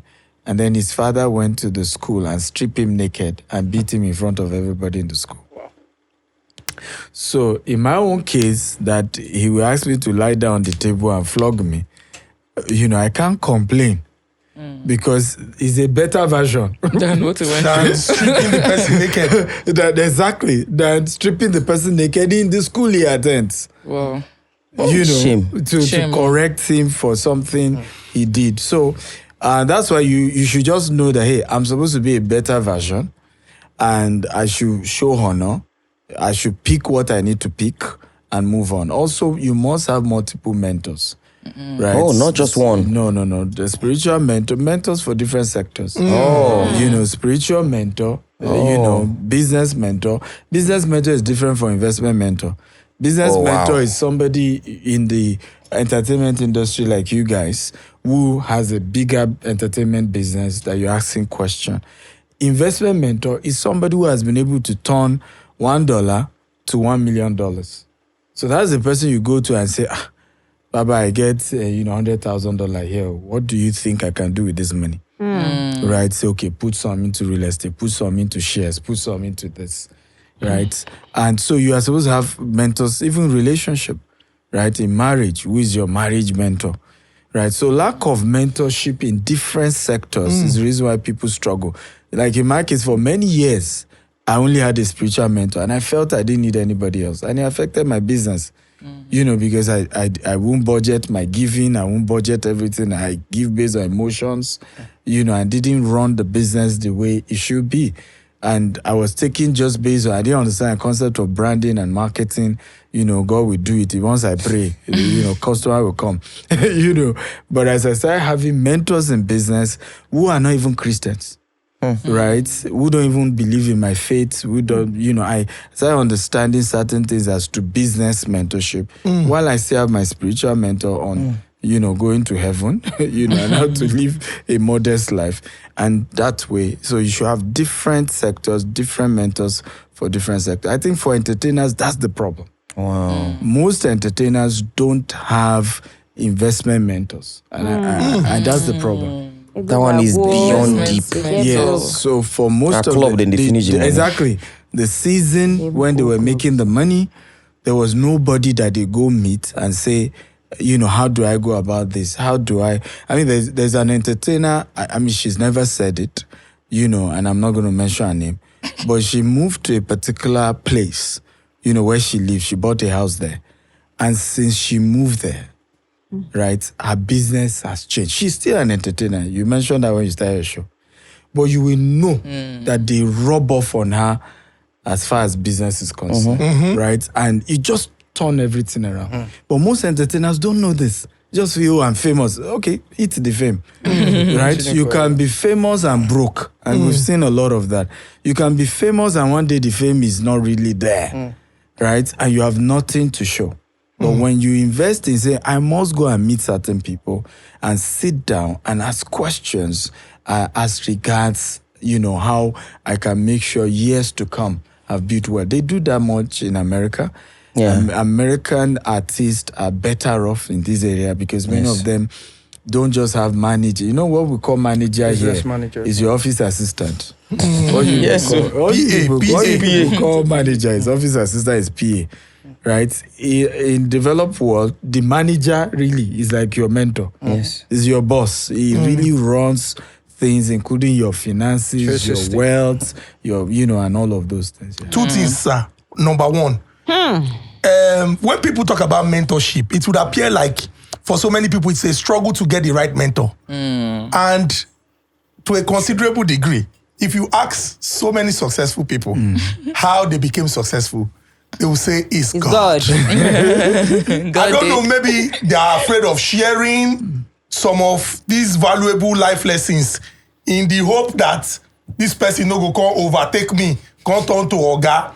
And that is why it would appear like, there's some, I cannot, dismiss that divine help that comes to it. But how this thing become this? You go say, God did. God, you don't want to share those things. I would like you to speak on that. Then number two, how do you find the right mentor for you? Especially in all these areas that you have spoken about.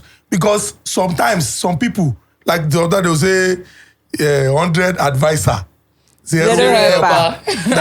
Instead of make you give me money, you dey advise. Problem where money go solve. You don't come they advise me on top. So I'd like you to speak to those two areas. Number one, the mentor when they hide updates. You ask him, Baba, say this, na God, oh. No be God give you oil well now. So we say na God. Na God they run am. Then the second one, finding the right mentor. I mean, very good question. So the reason why the Nigerian business model our business landscape is different, very different. Many entrepreneurs did not grow organically, right? Many. I was lucky. I knew the governor.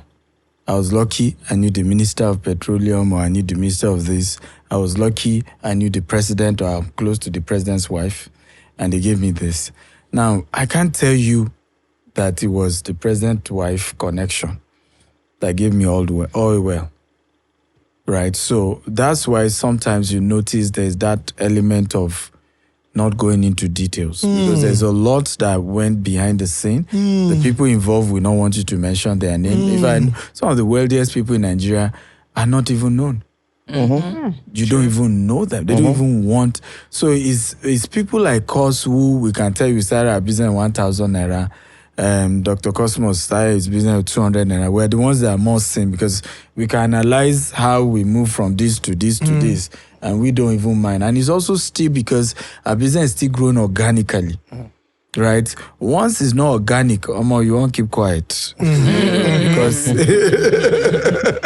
because people know the story and it may make people come after you. Yes. Yeah. So that's why sometimes you find that. The second reason is also that many people expect mentorship to be free. Mentorship is not free. Your mentor may be richer than you, but you must bring something to the table. Must bring something to the table. It doesn't have to be No, it doesn't have to be money. I mean, the other day you saw me and my mentor come to this studio. Yes. Right? Yeah. I do a lot for him. I don't charge him a dime. I handle all his digital asset. Right? I don't charge a dime. But that is what I do to have access to him. Right? But to have the mindset and say, well, he's richer than me now, Baba, and I've never asked him a dime in my life, not once. Right? Because the knowledge is more important than what you're asking. I tell people money discourages effort. And that answers the question. Money discourages effort. The reason why you say 1,000 advisor, zero helper is because today a lot of people I give money, they will come back for another money. Definitely. Sometimes I reach out to people, they didn't even ask me for money. Maybe we had known each other over the years, and I just feel, let me help this person. I promise you, the next time, maybe 3 months later, the audacity they used to ask is what get me pissed off. Baba, just send me money. I'm like, the first time I sent you money, you didn't even ask. I just felt I had known you over the years. I know you are not necessarily that financially buoyant, and I sent you money. Now you are messaging me almost as if I owe you money. Right? So you realize that we've known over the years that money, giving people money, will never take them out of poverty. And Nigerians don't help, sir. Let me be honest with you. You see, Nigerians, I see this thing all over social media, and it pisses me off. Nigerians don't know that it can become a mentality that is a norm. Yeah. You go see person, maybe I see, like, okay, let me take it for us now as a content creator. I see a content creator on TikTok, somebody that is funny. For example, there's this particular guy, Fanta the Joker or something, very funny guy on TikTok. I saw his post, I liked what he was doing, and then I said, oh, nice content. And then people wonder, Baba help him, give her, bless him. I'm like, is this what you think it is? You go somebody comment something, help him. See the one way brain jotter they do. Exactly. And then Nigerians say, go give her money, Is that what it's all about? Exactly. Man, even talk Baba, the price when you go give her. I just want to chip in something on that one. That brain jotter matter, I saw it as well. I saw a lot of people even, where they bash him, say why in chop the man money. But the generation where we did now, like social media don't give freedom for everybody to talk opinion, you understand? But majority, even in that line, don't understand what has just happened. Nothing. Business-wise. They don't even know, say, Brain Jotter don't even add value to the man. To the man. Right? Even by him, making the song go viral. Yeah. If the man gets good, proper Exactly. theme, where they Then go do remix of that song. Even handle in digitals, Yeah. he don't make a lot of money. Yeah. As long as he did not remix his song, Yeah. he did not put it on YouTube for Yeah. his own song. He has not infringed on the man's the man's copyright. right. But people with their social media don't understand that. And that's how they go don't kill another person's I career. swear. In the name of they're trying to help the man from being cheated. And if you notice, if Brain Jotter also want to do anything with that man again, he will stop. He go remove hand. If there's another song that he want to use something for, he go remove hand because he does not want. And Nigerians don't understand these things. So, And They it don't. answers your question because sometimes too you want to be careful how you say you are mentoring people. I've had opportunities where I give you this practical example. A young lady, she was 22 when she joined our company as an intern. 22. We're to open our Dubai office, and I felt, I have two options. Either I, pick someone from Nigeria, or I just employ someone in Dubai, and even though I will never do it again. So we then transferred the lady from Nigeria, younger, 22. My mindset is that even if she serves us for 5 years, right, she will still just be 27. Still young. She can still run her business, build some massive empire for herself. Even if she did 10 years, she will just be 32. She can still run massive thing for herself. And then sent her to Dubai, did everything. In fact, for the first 6 months, you pay salary, you pay house rent, you pay to do visa. Even then, as at that time, it was millions. Crazy. And for 6 months, I remember the first 6 months, I had to call her. I said, look, we can't continue this way. You are not bringing a dime into the company. We're spending money, we're doing this. And then she opened up a story of her family, how she came up, how difficult things were, blah, blah, blah, blah. And I said, I didn't even know, because I didn't know she was 22. Right? It was just who was available that we could send. And she opened up. I said, okay, I promise you, I'll mentor you. And then got her involved. I'll get leads. I'll send it to her. She will close. And before you know it, she started doing well. Right? At some point, things happened that she did herself. She didn't handle some. We had about 5 clients. They made payment through another partner, over $1 million. She did not get receipt. Right? Wow. If that led to a lot of issues. Came up to even try and clean up the mess. One day she said she was leaving. I wasn't even in the country. Wait, hold on. She said she wanted to resign. No, but your contract, first of all, you have a bond for 5 years. Your contract says you must give us 6 months notice. Okay, give us 3 months notice. I said, no. You know what she said? Said she's been stagnated. Wow. Her first travel ever In this her world. life. literally. What was funny was the mom that has never reached out to us in 3 years, I don't know whether she's black or red, was calling the office. You people must let my daughter go. You must let my daughter go. I'm like, so you see why it's not like people don't want to help, Yes. right? People have helped where, and office, the multi-million-dollar office shut down. Right? People have helped. But so for me today, even our US office and other offices now, our group CEO is not even in Nigeria. Right? Our US office, we're getting a white CEO.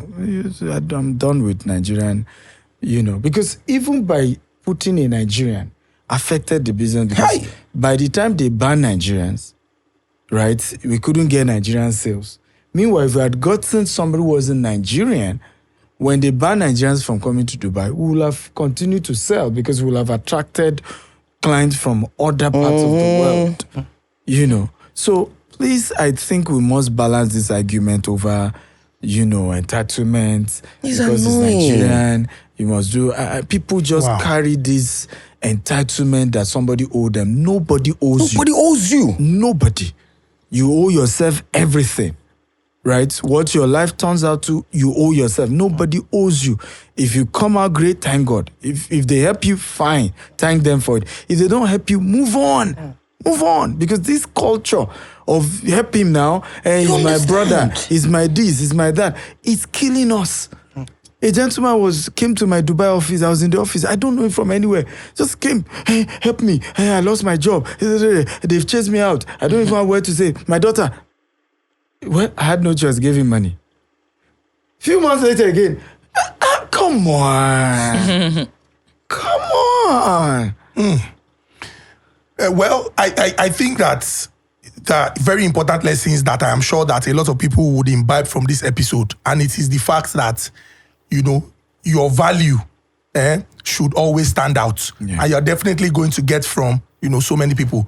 But I'm also very curious because we have spoken about collaboration, partnership, and getting the best from people so that your true value would shine. Danny Young, I would like to ask this question. You come from industry where if you never go Alaba, for example, you understand, you never start to the waka. Come from era, not industry. Era. Now, in the comfort of your bedroom, you can upload whatever you want to upload. Make 1 or 2 phone calls and deals go down close. That ESF, Natijo, now be the one when they print CD jacket. If Stijo never print, now graphics, they chop the money. You will even be graphics designer and music artist at the same time. Now, you have come from this era, and I see the work where you do with Odumodu Black. And the fact say, even though by every right you be OG too, given the number of years, 20 years in the industry, and they relate with person when we say, rave at this time, different era of music, and una they work well. I would like make you just take us through that experience for you where we say, OG too, I don't do this, I don't do that, I don't climb the biggest stages for Nigeria. You can't sound like Odumodu Black. They do that, but they do that. You don't climb the biggest stages for Nigeria. You don't meet the biggest artists them. Shout out to Odumodu, by the way, bro. Yes, then you can't day now. I see your message. You can't work with people when they this particular era, and they work together. How did you do that? Did you have to shed this thing? Okay. Emotional intelligence. That's true. EQ. First off, big shout out to Odumodu Black right there. I believe something. Experience comes with sense, and at some point you know how to use diplomacy to do everything. Diplomacy also comes with relationship with people. People see me and feel like I be proper young, maybe 24, 25 year old. But I think one of the things that kept me young like this is the way I reason. I know they take things too deep. I know they take things too far. I just want to be happy and be successful. That's all. As long as I have that, I don't get problem. So, hence the reason why my relationship with people stays ongoing, regardless of who is up, who is down, because the person who they down will be up tomorrow. I've had people who have suggested to some of my people before, say, I would like to do something with this person, but at the time, the person feel no day on top of in game. In a switch of 2 months, the person don't become... You understand? So I've had such experiences over time, so I keep my relationship with people. So with Odumodu Black, the song Para came at the time when I made the song, and I was like, I will go fit this song, like I just want somebody where I feel say go feel rap and also feel give me that deep, and I know the guy is very deep, and I just had to reach out to him like, Alpha, bro, I get one song for you. He said, Baba Alpha, make I send them. I sent it to him. He said he was on his flight to South Africa, that we were going to kill it in 4 days time. Baba, I did go shower. Before I shower finish, he don't call me, say, I don't record them. Wow. Say, I go send them to your WhatsApp. I just heard it, I was like blown away. Baba, now that day we arranged the video. Wow. So, big shout out to Odumodu Black. We were together in London last week, like, mad love, my brother for life, Wow. So, as an OG, how you relate with the much younger artists, given your experience, the way when some people try take do you and whether they do give away. Okay, so for me, life no hard, This life no hard. Now woman be making hard now. That's why I talk up. You understand? One love still, young or old, we be all together for the same struggle. I feel the pain of so many younger artists coming up. I know what they go through, even for our time where we feel, say, we they come up, say things they very hard. Some people, they find them even harder in their own way. Now only them go tell their own story in the way where you go understand. So everybody get their story, and every opportunity where I get to spread love, show love, it might not necessarily be, say, a giveaway. If it be, say, I get structure, come do a work for free. Oh, let me pay for your... I know how many artists where I don't pay for them session for studio. Some support their music video, and I don't want to, mention, like, just keep it love. And because another day, go this surprise, say who they can become. You understand? So I don't necessarily need to look at the favors I want to get back, but the fact that it just makes me happy that I feel like I'm part of their struggle. Adding value. Before, so I want to ask you a question, but before I ask you, you and Zlatan don't settle, Sha. No, but I'm just saying, but you guys are cool now, though. Baba, no beef with anybody. No. Now matter bring the matter. You understand? We know. I know they see anything as beef. You do your thing, I do my thing. It's cute. Yes, you're right on cue. There's nothing you want to tell me. It's cute. He has got his confirmation. It's Quest Quotient. Another question I want to ask, Nasi. Do you ever think of, say, okay, make I get my own record label, make I sign my own artist, make I do this one and all those things? Okay. I don't, for the longest time, I don't, think about bringing out artists and stuff. I own my own record label, Beat Killer Records, from time past. And signing an artist is very deep. People, they always think and say, as an OG, as an artist, the next thing we say, the way you feel pay back, not to sign artists, not be charity organization, not business. True. You understand? So me, I dey push my own self. I get responsibility to myself. I never give myself belle, finish. When I don't get belle, I don't belle food. I don't reap where I sow. Finish. I go take Talking off. about Bella, I'll come there. Sir, talking about Bella and woman, you know where they go, but I'll come there. He knows the gist. Everybody know the gist. But sir, I want to say something. Yeah. I mean, me and you, we had a conversation, I think it was sometime last year, the last 2 years. That's your Instagram live. Yes. And from that conversation, I respected you beyond normal. The fact that you grew your business from nothing to $1 billion business, we get. You say I sit down here. Give it away. Let me be a normal Nigerian. You have office in Dubai. You have office in America. You have offices in Nigeria, different parts of the world, and you started from the ground. Started from selling pure water, started from selling popcorn, started from selling this. What was that growth like? Can you chronicle a bit of the growth and getting there, and what has kept you there? Because a lot of people out there, we want to know, how did you do it? Because a lot of people not go tell you the secrets. Now God do. So how, just like Cosmo, so how was the journey? How did you rightly you said you begin sell land. You told me that time you begin sell land As agent. As agent and all those things. And I remember telling you that I was into land banking as well. So what be the thing? How do you chronicle your movement there?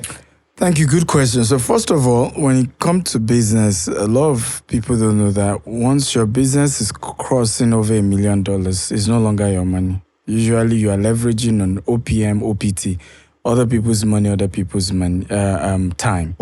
Right? So if you say $1 billion is not my money, is that people trust us with their investments. We control their properties for them. We manage their property, their assets.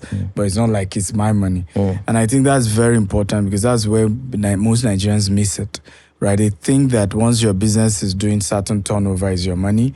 You are this, you are that. And it's so bad that even everybody, even on TV, people are reaching out to you, tax people are talking to you, because in their mind, they think there's money somewhere and they don't get how those analogies are made.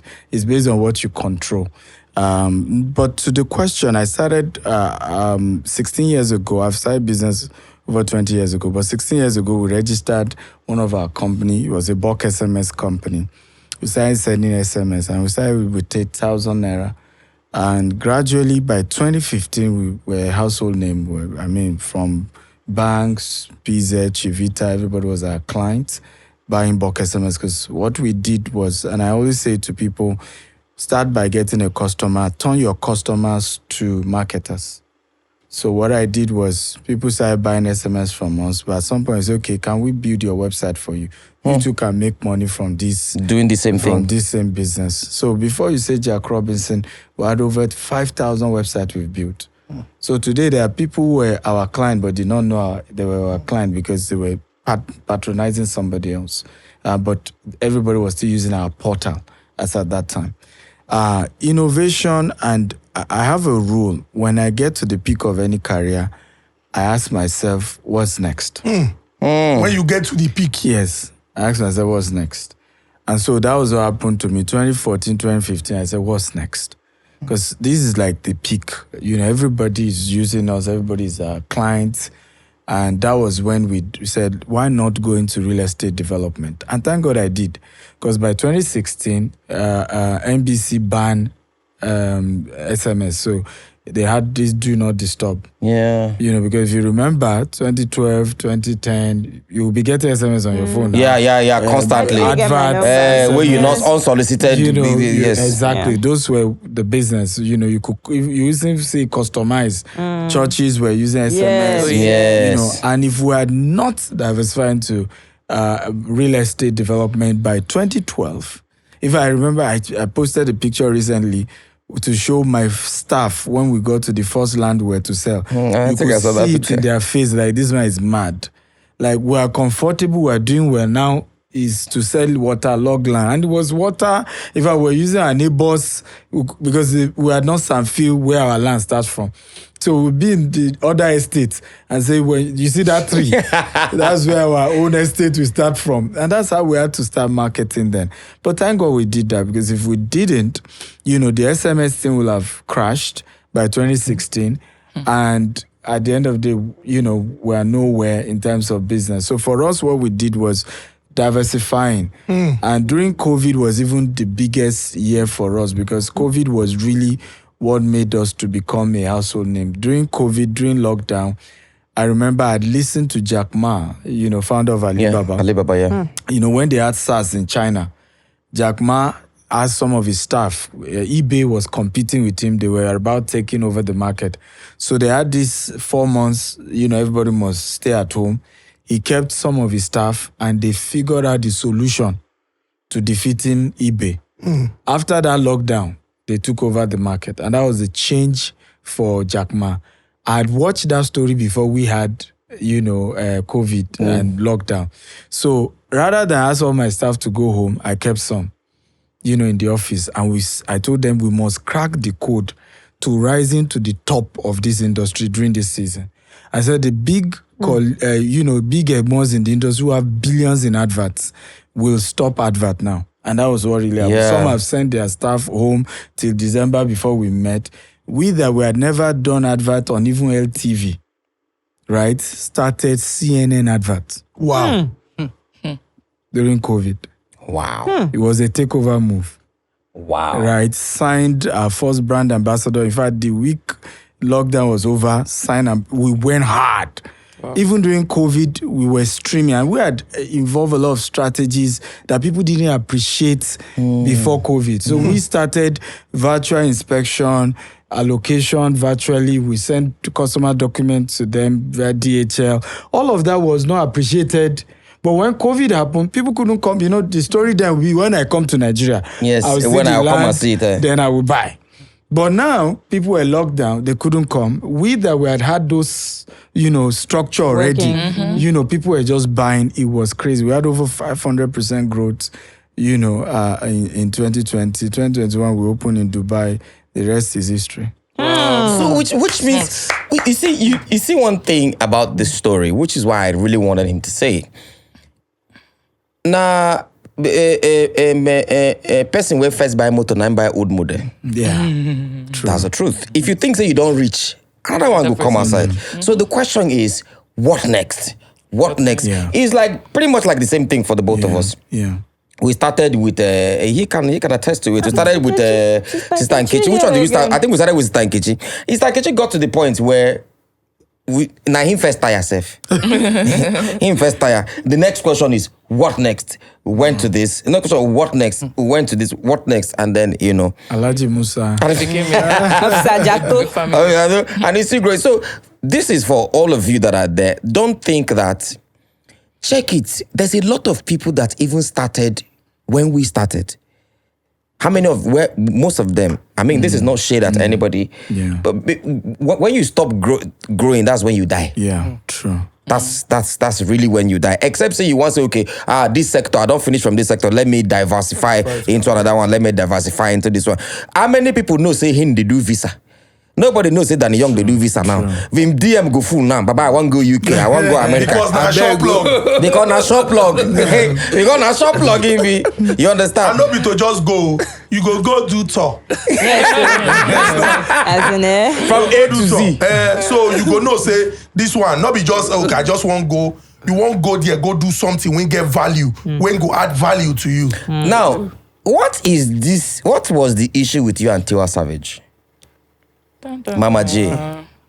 You don't start to. What was the issue between you and Tiwa Savage? Obviously, I mean, the copyright infringement. Thing. Okay, can I've you been waiting you here. now the copyrights? I mean, but what led to it? I don't want to talk other things. You get the point now. No, basically, It's what you say that I take. what happened a very obvious thing. Now, no be news to anybody. You understand? But me, I don't want to go into the matter because now done and dusted matter. You understand? We settled out of court, and you know what it means when you settle out of court. It comes with Some rules. Yeah, exactly. So, and yeah, we are happy, and everybody is happy. The most important thing is I stood for what's right. I mean, copyright infringement is high time. We're supposed to stop those kind of things. You understand? And after that, we see what don't happen. Everybody don't they checkmate. You understand? Because they see there's possibility for you to, you understand, stand for. Be it superpower, be it non-superpower. It's Nigeria. The right Things thing are is not the right working, but things can work if you want it to work. How do music business and music? How you go take advice? Because not everybody understand music business. Just like he mentioned, hey, they love for you go with talent. But how do you advise up and coming artists to also understand that what they're doing is business and not just treat it as vocational stuff, also treat it as business, a different entity? Because in business law, there's what they call Solomon versus Solomon. When it be say you are a different entity from your business. How do you? Okay, it starts from even when you're signed, let's say signed to a label, for instance. They sign you on. The obligation of the label is to put money on your career to make you become something. You have X amount of years that you have agreed to be together. When you come into such, contracts, you need to understand where you stand, where the label stand. Do you want to stay forever? Do you want to? You understand? But you as an artist yourself, when you have your music now your retirement plan, now your retirement. You understand? Your copyright, your rights, now your music. One person, for instance, carry your song or do your song. You need to understand the difference between promotion and infringement. Now, two different things. You can, like what Brain Jotter did was he added value to the person's song. He did not remix the song. But if you jump on my song and you use my song and tell me, and we no get that type of, understanding, and tell me, recognize my Intellectual property. Yes, it's just like coming into my house and using a forged key into my property, and you expect me not to, you understand? So artists need to know that. They need not to feel like they are helping you. Nobody's helping you. It's your song. If there was no value in it, they would not use it in the first place. Right? So you need to know these things, because even on social media today, I hear people say but did they help you now? Did they help you? No, it's not help. It's not help. You need to differentiate that. And people need to understand that sustainability in entertainment is even there's nothing bad in when you want to collaborate or use people's work, but you have to seek the right consent. So that's how the music grows. And even the person we don't blow before, see if we blow again. Music go dey sustainable, it go dey grow, it go dey grow. You don't marry. I was looking at his finger boys by the right. You don't marry.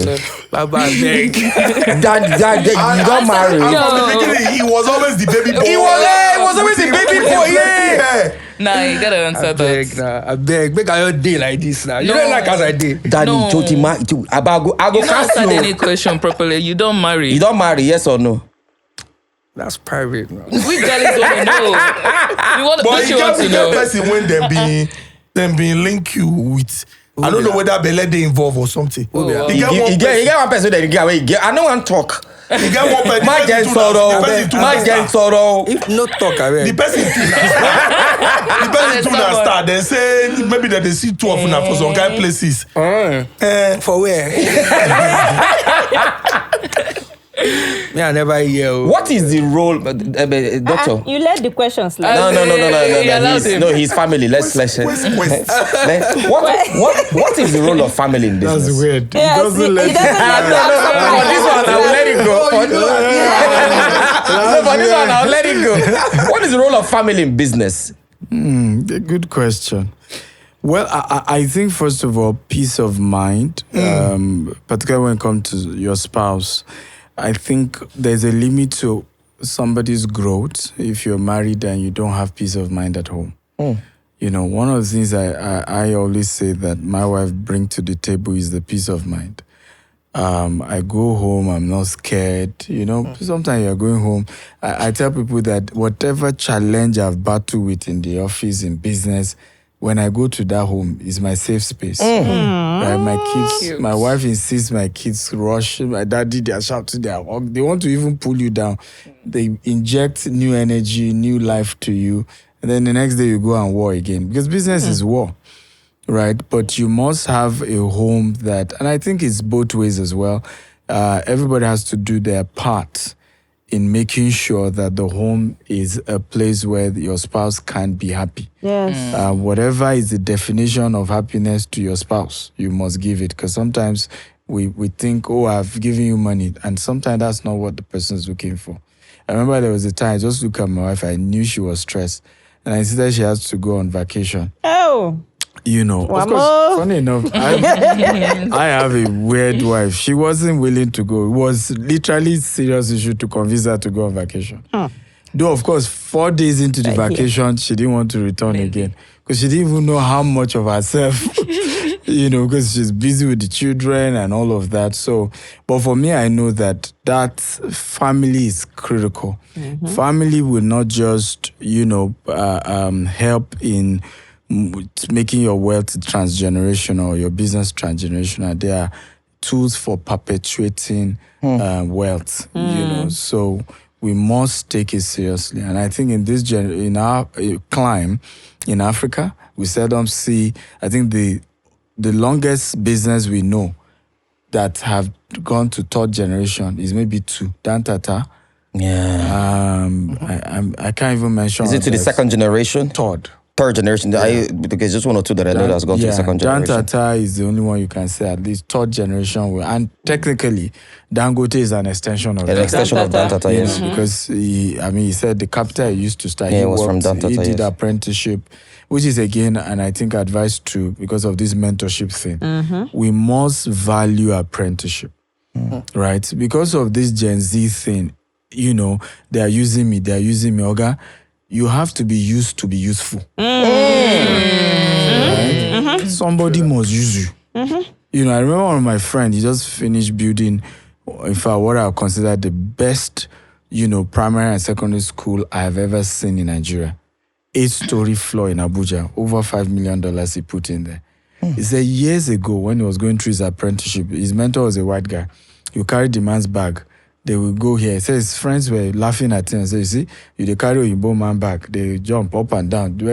And then one day I had to call them and said, me, I carry the man back. We enter business class. I carry the man bag. We enter. We go US. We go UK. I carry him bag. We enter private jet. You know carry anybody. Where bag. Where you don't even travel go. Right. So we must promote, particularly in a country where we have young people, 70% population. Everybody's complaining. There's no job. If there's no job, look for somebody to work for free. Right? Be an apprentice. It's no coincidence that Dangote apprentice under Dantata and got his first capital to start Dangote Group under Dantata. Bigger than the Dantata now. Yes. The Cosmos Maduka did my apprenticeship 6 years. 200 naira to start the Koschari's group you know today. It's not a coincidence. It's not a coincidence. But the Gen Z generation, and even before Gen Z, even our generation, they are using me, somebody must use you. You even see someone says your star is using. Which stupid star? Star that is not useful for you. Right? What if it's your star to be used? To be used by another person? They are using your star. The star that didn't work for yourself. Somebody could now use it. Well, let them use it. Me, if you want to use my star, please. Just that I choose who use my star. You know. But it's the mindset that we need to correct. Apprenticeship is critical. You know, and I think being a graduate is overrated. Having masters is overrated. Absolutely. Extremely overrated. Why'd you say that? Yeah, because we just carried. I tell people, I say, being a graduate is just a proof that you can learn. Doesn't make you skillful in anything. Bridge. Not even now that they give you 30 years curriculum. I swear. That is no longer relevant. That is no longer relevant now. So it's just a proof that you can read and write. Your thing go viral. I know this one they will comment and start writing rubbish. But it's the truth here. It's either want to help people or we want to be honest. Yes. I was a graduate selling popcorn. Right? A Graduate of microbiology. Yes, and I was selling popcorn. Right? So all this pride up and down, a whole graduate. One day I remember I had pasted, because I had started a company, CEO. In your Instagram bio. CEO, whatever title, but I was customer service, everything was me. So people were not buying our product. So then we do photocopy, buy bulk SMS, 75 kobo. So I pasted poster. I used to say Songwater. From Songwater, I was dropping every bus stop till Ikeja along this side of the road, cross to the other side. Start posting then again. I started 10 a.m. I go back to Songo 12:30 a.m. Chai. the following day. It was pitch darkness. As I was trying to come down from the mole, tears were rolling down my eyes. I wasn't planning to cry. Like, it wasn't like I thought, why am I crying? Reflex. Why am I crying? And I remember something said in my spirit. It said, one day you will tell people this story and they will not believe you. So it's just a face, keep moving. Just a face. So if I can encourage our young people, there's more money in Thailand. Right? The people we pay millions to in our construction industry, Thailand. And they are coming from Togo. Because most Nigerians don't even know how to do it. And then you carry degree on your head. Right? Carpentry work. Right? Iron, metal work. There's so many sectors that young people can take up. You do 6 months apprentice with your brain. You will now do business plan. Yes. Right? On top. So you put structure. And before you know, you've built, that business can be a multi-million-dollar business in a space of 5 years. But you may need to lower yourself, humble yourself, and pick up the biggest lack we have in this country are skill jobs. Skill job, yeah. Right? Skill jobs. Painter. The guy cannot even speak English, but when you check how much you pay the guy, millions. Then you want to put suits, tie. Hello, how are you? We're speaking grammar. Right? Meanwhile, the ones who can't speak grammar are making all the money. And you say Nigeria is not working. Right? Of course, we have to hold government accountable. Of course, I was part of NSAS and people were wondering that you're doing well, why did you join NSAS?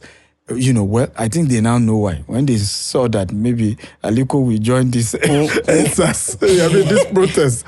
Because people think because you're doing good business, you are not feeling the impact of what's going on in this country. We're all endangered species in the hands of these wicked politicians that we have in this country. But for me, it's also that the solution is not just in the hands of the politicians. No country in the world has evolved through the hands of politicians. None. Not even China. None. It's business. Not even communist China. None. Right? It's look at America. There's a movie called The Man Who Built America, and I wrote about that, and I was glad that Otedola also re-emphasized that too.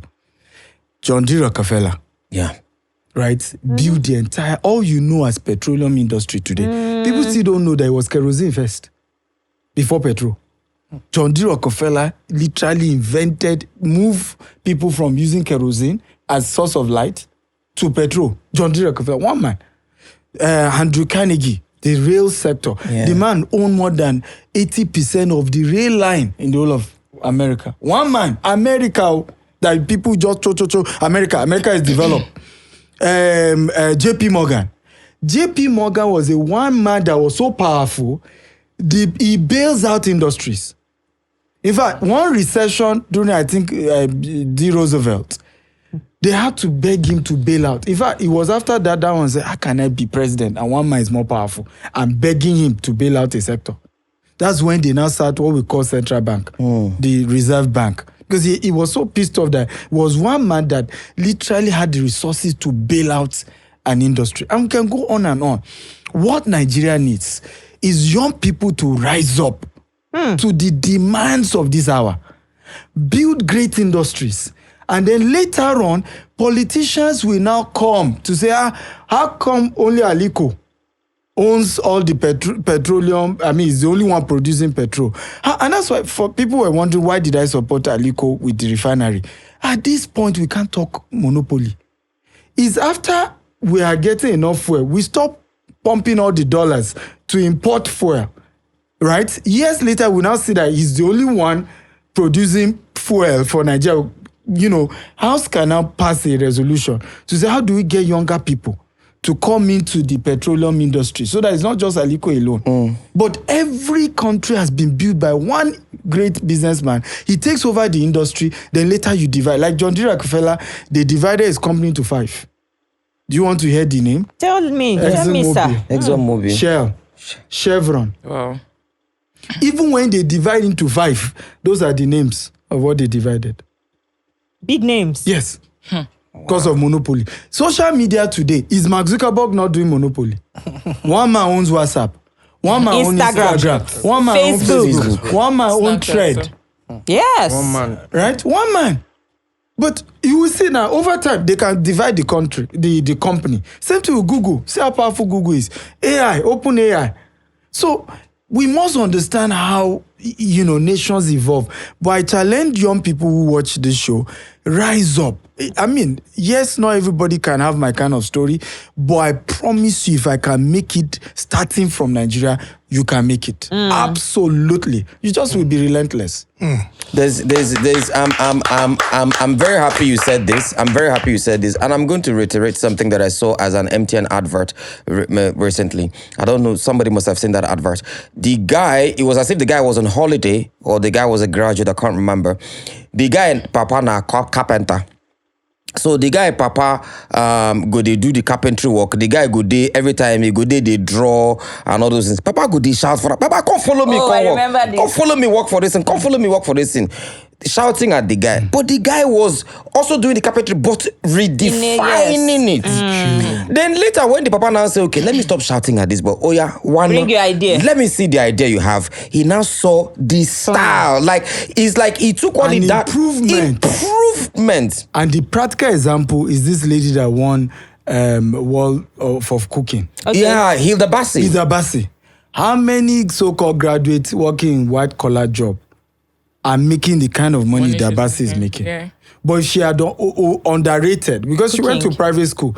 But it was from the cooking of a restaurant. His mama put the mom hard, not your fashion restaurant. But from there, the mother worked hard.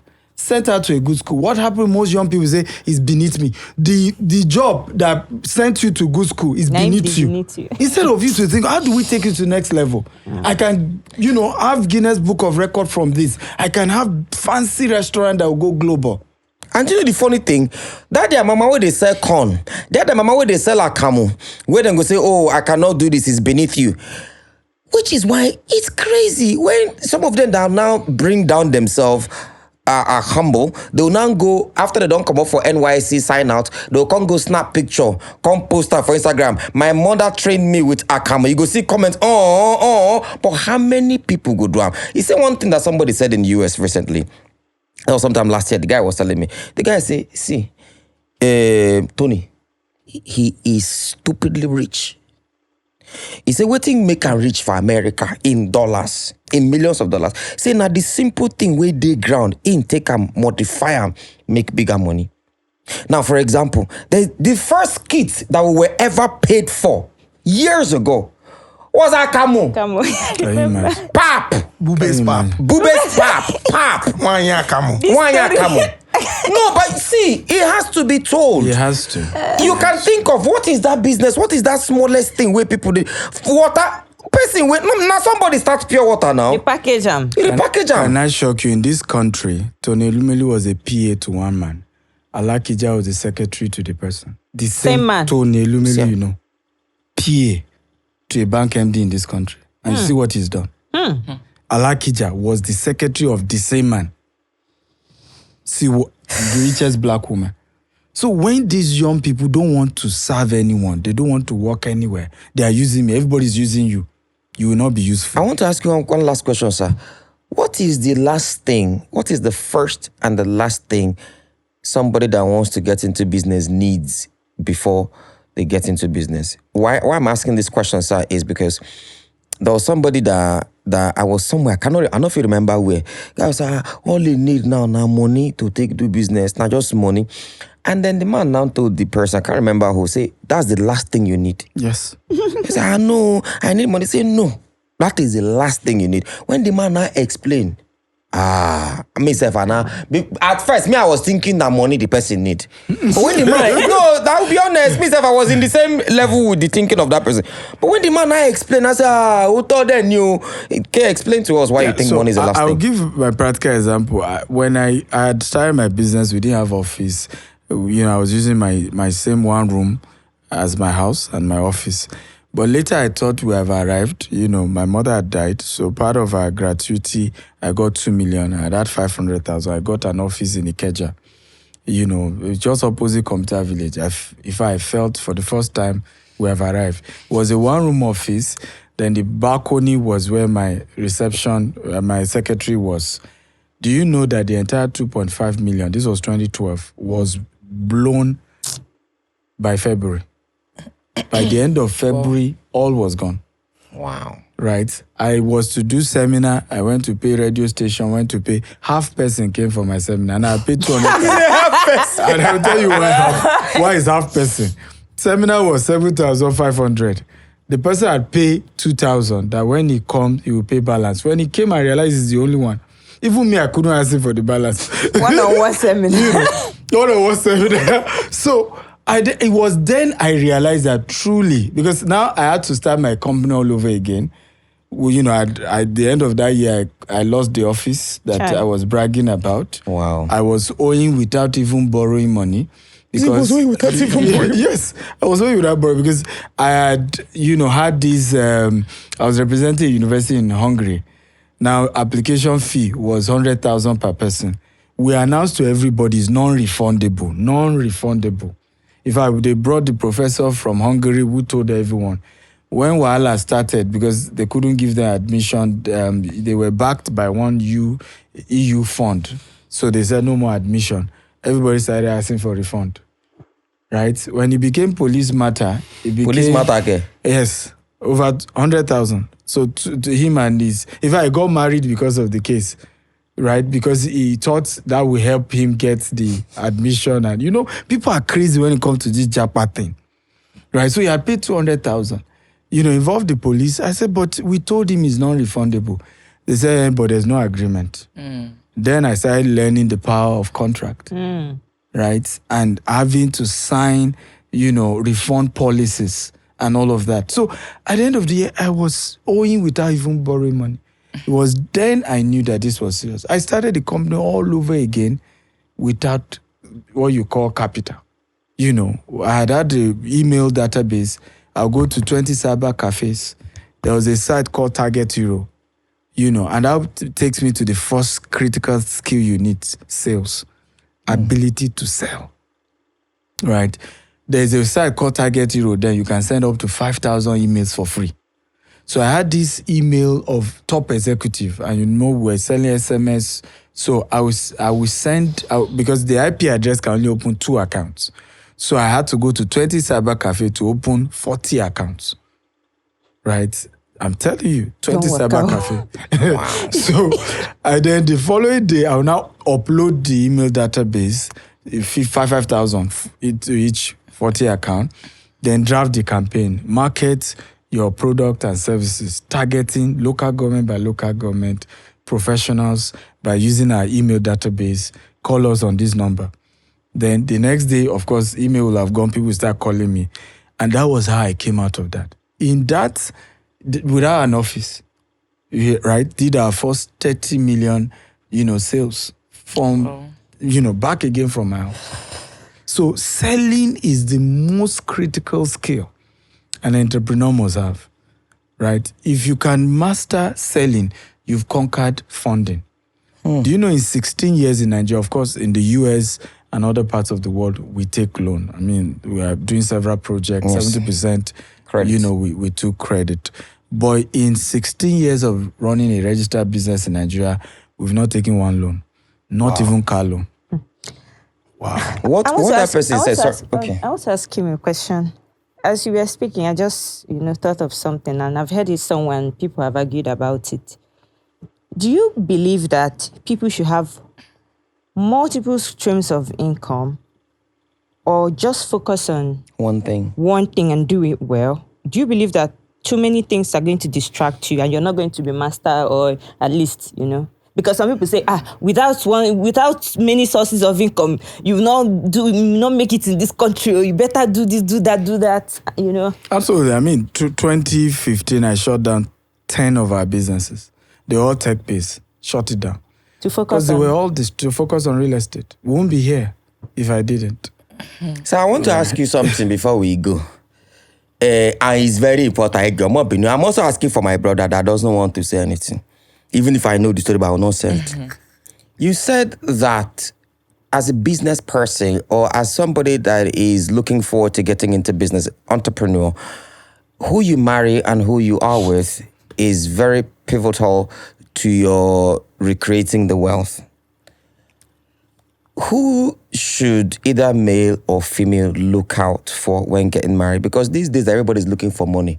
You must have 5 million, you must have 50 million in your account before I can even talk to you. What are the things you think men and women can look at? Let's start with men first of all. Very good question. But let me just add to your question. Because we did not let him go deeper. It's fine. When your business has now grown and you can leverage on what we call OPT, other people's time, that is when you can now be expanding. Right now, we have 7 CEOs. I don't do day-to-day. I mean, if I do day-to-day, I won't be able to come on to the show. Right? We have 7 CEOs. So my job is to motivate those 7 CEOs. Do everything to make sure they are comfortable and they can grow the business and it makes profit for we, the shareholders. Right? So, but now I'm able to then expand because I can afford to employ people who can then run multiple businesses, So at the beginning, focus on one. When you grow it to a point, you can now employ professionals. You can then do that. Now, to your question, I think again, I want to use something very practical. When I asked my wife out, though I was lucky to be a mentor, we met in the university. Hey! Baba does the mentor, mentee. He's just a mentor. You call me brother, I call her sister. This podcast is over. Sorry. So yeah, I was a mentor, and so maybe that played a role. But the day I asked her out, if I ate at dinner, I did not even, if I trekked back to my own apartment, but I told her a story. Gave her a very big vision. If I said to her, marry me. I did all this dating and that's what Talking stage. Gen Z do. My own was marry me. Wow. In 3 years, I'll have my office, I'll have my apartment. Straight up. And I told her, and she had been able to see I've started things. I used to do, trade fair on campus. Of course, they were failing, but she could see, and that's the advice to women. As much as you should marry a man with an intelligent vision, not television, is important, because again, if you marry a man with an intelligent vision, he will soon put you on television. Right? And I've done that with my wife now. I've put her on television many times. Right? But it's important to know that he must not be aspired to be, planning to be, hoping to be, wanting to be, happy to be. That's not what we're saying. Let's see baby steps. And I've said it to a lot of young people who say, Dr. Say, you are lucky. Your wife, she was able to take you when you didn't have much. I said, no, the results were there. The actions were there. Right? You could see that this guy, give him time, he will blow. Right? But all these young men who, sagging up and down, and are saying, I'm planning to be, hoping to be, wanting to be, start something. The day I get my 20 million, you see me, I'll start my business. I don't think that makes sense. Intelligent vision is critical. Where are you going? Where is the guy going? Where is he taking both of you? What, what's the vision that he or she have? It must not necessarily be money, right? He may be at that process, he's working on it. That's very, very important. However, I also will say there are certain situations where that may also not be the case, right? If you were, I have a friend, he lost his wife, and he's to remarry. He's a pastor, and then he's to remarry. When he told me who is remarrying, I said, correct. She works in, Chevron, big girl. So at some point, you have to marry who is at par with you, because sometimes the problem is that you then go and marry somebody who you cannot relate mentally, emotionally, intellectually, right? And the person sees you as a meal ticket, either both ways. It could be a male, it could be a female, and that's what often happens. So I tell couples even, invest in yourselves as you go. You see situations whereby some people get, even women. There's a story that went around of a very rich woman in this country who has separated with her husband. Yeah. Right? Part of those things that at some point they start falling apart. True.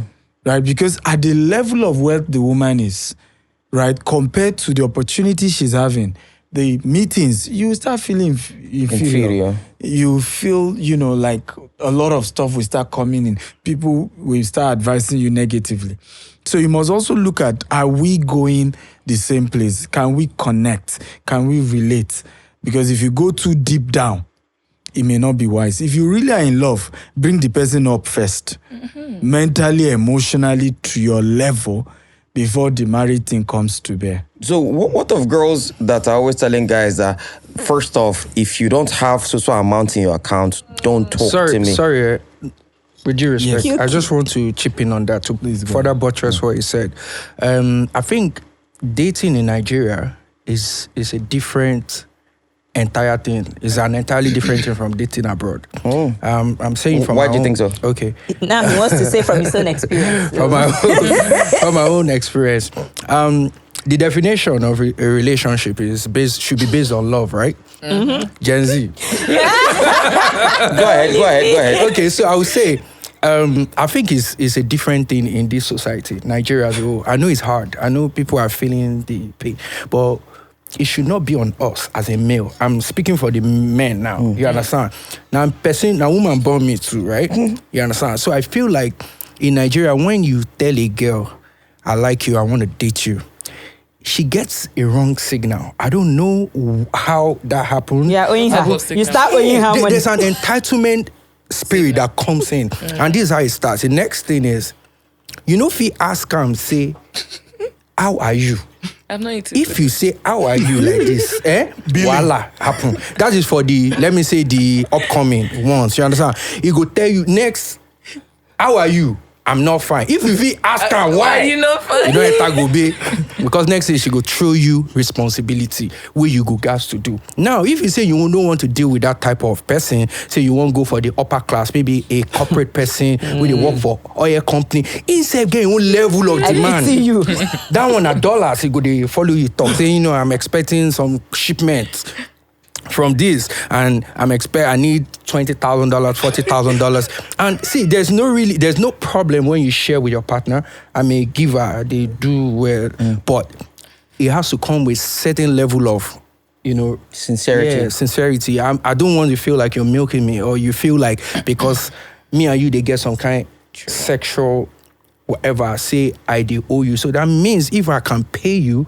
for the fact that I'm doing something with you, that means you are not worth it in the first place. Because I feel like women are supposed to be, I respect women, and I don't see them by their monetary value or you understand? Okay, for instance, abroad, a woman, if you talk to a woman, if he like you, he go like you for real. He no go check your car or whatever. Like he said, like you have to check whether the person when they on the same level. I don't feel they work, make a day successful, make a Congo day with woman where I feel say like me for my money, because money if it dey temporary, if it come today, if it no dey tomorrow. So which means I'm not secured at the end of the day, because if I make all the billions in the world in dollars, I'm not assured that I have a home at the end of the day. So that's the reason why me as a person, I dey always look well, say, wait to be the mentality of the female is a different thing. If you meet a woman, say normal as per, say no be Nigerian woman. If he gets your own money, if he get billions, nothing is stopping a woman from making money. True.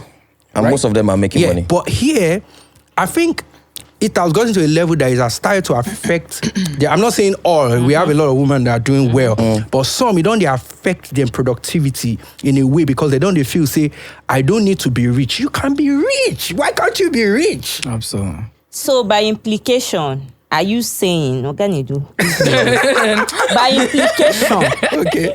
are you saying that these men should not date us? Because Why are you saying us? Are you not a Nigerian woman? Are you married? No, You're a Nigerian woman and you are not married. I'm not married as well.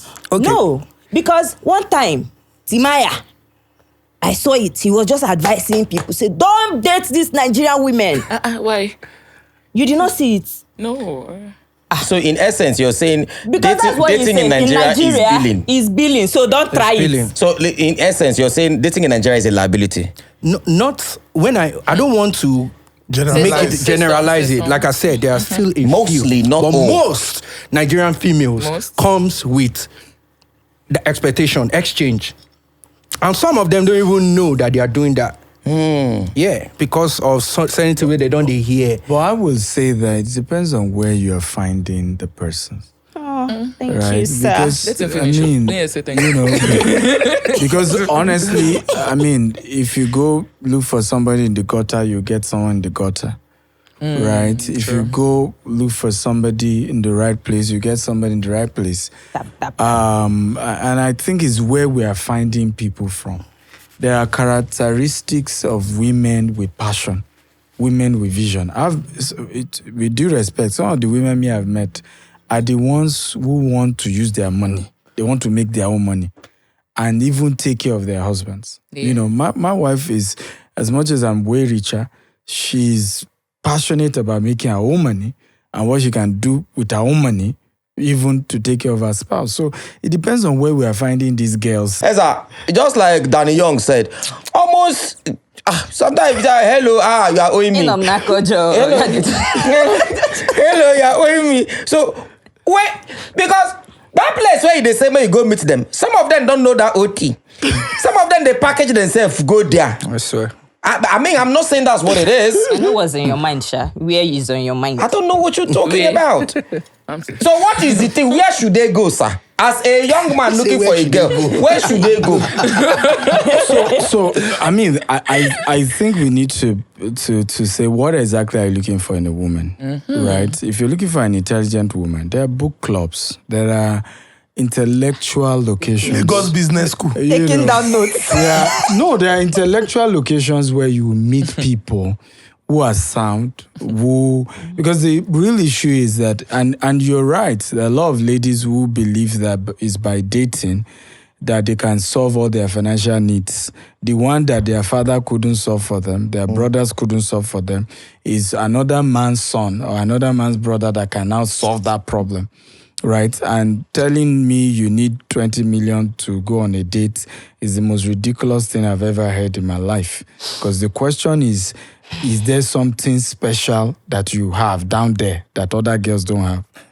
Right? Because if truly it's about love, relationship, dating, then it's more about what's upstairs than how you look or anything otherwise. It's really about what's upstairs. Do we connect mentally? Do we connect intellectually? And I think that's the angle. But again, men are used to, men are moved by what they see. What they see. Women are moved by what they hear. Yeah. So what's going on now is that men are moved by what they see. And don't blame them. They've invested money to do the BBL, invested money to do all the looks. Baba, you are talking. Right? And of course, when you invest, you get returns on investment. And you too, you are trying to go to where, so you have to pay part of that. Okay, but if you don't rest, sir, with due respect, yes, I feel you have just hit the nail on the head. You understand? The ideology we say, as females, certain females, if they don't invest, you understand? The fact that they don't invest, they go feel, say, why are you coming to the promised land? And you don't want to. I think it makes sense from business perspective. Look, I made a video. So which means you support it? Unfortunately, no, I don't. Unfortunately, relationship is not business. But these days it is business. Relationship is not business. Relationship is very emotional, right? It's not business. From business perspective, it makes sense. It's emotionally business now. I want to say something, please. I think I'm tired though. Let's go home. No, we're not going home. You allow me to speak. I think that all these things that we're saying, what's coming up in my head is the wrong people meeting the wrong people. Absolutely. And disaster. Okay, where the right people there for Lagos? Are you going to listen? Absolutely. And I agree. People are meeting their match. In this same Lagos that you think that the world has ended. Absolutely. There are good people. Absolutely. Yeah, like And there are equally bad people. Lele. Now, the worst combination, the bad combination is a good person unfortunately meeting a bad person. Disaster. I don't agree. I think that God is a perfect matchmaker. Okay. People always meet their kind. match. There must be something that connects with both of you. Somehow. It may not be all futures that are the same, right? But there is some element. For example, I've said it over time. I post a lot about my wife. You will never see me say anything negative about my wife. She's not perfect. I'm not perfect. But social media isn't for that. And my argument is, in my own view, is that when we got married or we said love things to each other, the world wasn't there. Right? It was just the two of us. Why bring our private business to public space? So for me, my argument is that if you say, for example, your wife is mad, there's an element of madness in you. So, attracted that. Sir, so if you're saying, if you are now going to a lady to say she's billing you, you don't see this girl, like you said. Yes. She did her BBL. She did that hair. You don't call her. I didn't say. No. You agree. I never said. Now, when you're going to her and you're not coming back to complain, like you said, absolutely. God is a perfect matchmaker. You have met your match. Princess. The evil ones will always meet the evil Come ones. on. And secondly, what I want to reemphasize is that when we say spending money, I made that video. It's a coincidence, but I made that video in my car just before I came to shoot. I said, when you love somebody, you have the urge to do for the person. Absolutely. It's not a gender thing. Yeah. If you say a woman, you say women don't spend money. A woman has not Nice. loved you. I swear. On that note I of swear. No, if a woman loves you, she will do everything for you. Can I say everything something? for wife is a Can I say problem. something? Sorry. Can I say something? Yes, yeah? you can. Woman never spend money for me. Oh. That means you're not nice. Make I talk something. First of all, my sister be like, say you don't invest for your for my I gender. dey wait for you because you done too much. Okay. So Coco is here. Make a call from this. First off, I was not talking about BBL. He mentioned BBL. I know. And you agree. Yeah, good it. Yeah. So now this is it. Let me come from this point of view. I know they about. I said they are wonderful girls. They are still a few, but you will agree with me if you want to be honest with me that there are a lot more on this side I'm talking about. Now I'll give you, for instance, even the society itself, social media, everything, content. We are not also helping in creating that proper narrative. I'll give you an instance. I don't want to mention names. You know about some matchmaking programs or contents that we have live on, the popular ones, right? I've seen so many times when I watch. Sometimes when I'm free, I just watch TV and the next thing I hear is, okay, you want to date this guy. Okay, what if this guy agrees to date you? What is your weekly allowance for dating? Like, I don't know if you get what I'm trying to say. understand what I'm you're not saying. saying you should not do, but that's not a question to ask me for a matchmaking. Is that a standard? Is that a prerequisite for me to date you? I need to be paying you allowance of a weekly. Are you a housewife? Girlfriend maintenance me. Well, for me, from my own view, I think there is a general society issue. The Nigerian society is gradually deteriorating. People want something for nothing. Our concept around value is our value system is destroyed by the day. And in real fact, when you ask me what is money or how do you make money, value in exchange for cash. Yes. Right? You didn't need to beg sponsors to come and sponsor this show. Right? Because you created value with the show. Yes. Right? And until we go back and re-emphasize this to everyone, that what value are you bringing to any relationship, whether it's sexual in nature or it's just business in nature, is employee-employer, you must think from the perspective of value. And once all of us start thinking that way, that any relationship I go into, I must prioritize adding value. I must ask you a question. Have you gotten value? Are you sure what you asked me to do, the money you paid me, I got value for it? When we start prioritizing that, we will change. And so I think this is just residual that gets into relationship. It's what already exists in day to day. You pass the street because you're in a big car. Hey, babala, hey, alpha, give me money. Give me money. Right? Now, the question is, what the money is for what? What value did you create For me to give you the for money. me to give you the money? It's a difference if you come and wash the car and say, sir, I've just washed your car. Can you give me something? And once we get back, because for me, I grew up with that mindset. Each time I'm broke, I'm thinking of what value, how much do I need first? Then what value equal To that amount. this amount that I'm looking for? And so once we get back to that, we'll be fine. Because even in marriage, what people need to bring, you want to marry a billionaire, do you even have an idea What it takes to what make it billion. takes to be married to such a person? Right? Not just to just answer Wunyo Odogu. Exactly. Dr. Stephen Akintayo. Real quick, what I want to say this. Nigerian I'm women. not going to finish today. Just this last one now. You've been talking since. Anyways, I just want to say, Yeah. Nigerian women, let's appreciate our men more because those girls, they are coming in. What we don't see, they see it. I know what I'm saying. Dr. Stephen Akintayo, Danny Young, thank you so much. We're really very, very grateful. Thank you. And for those who have stayed up until this time, I'm very certain that you have learned. Really very, very important. God bless you. Keep supporting us.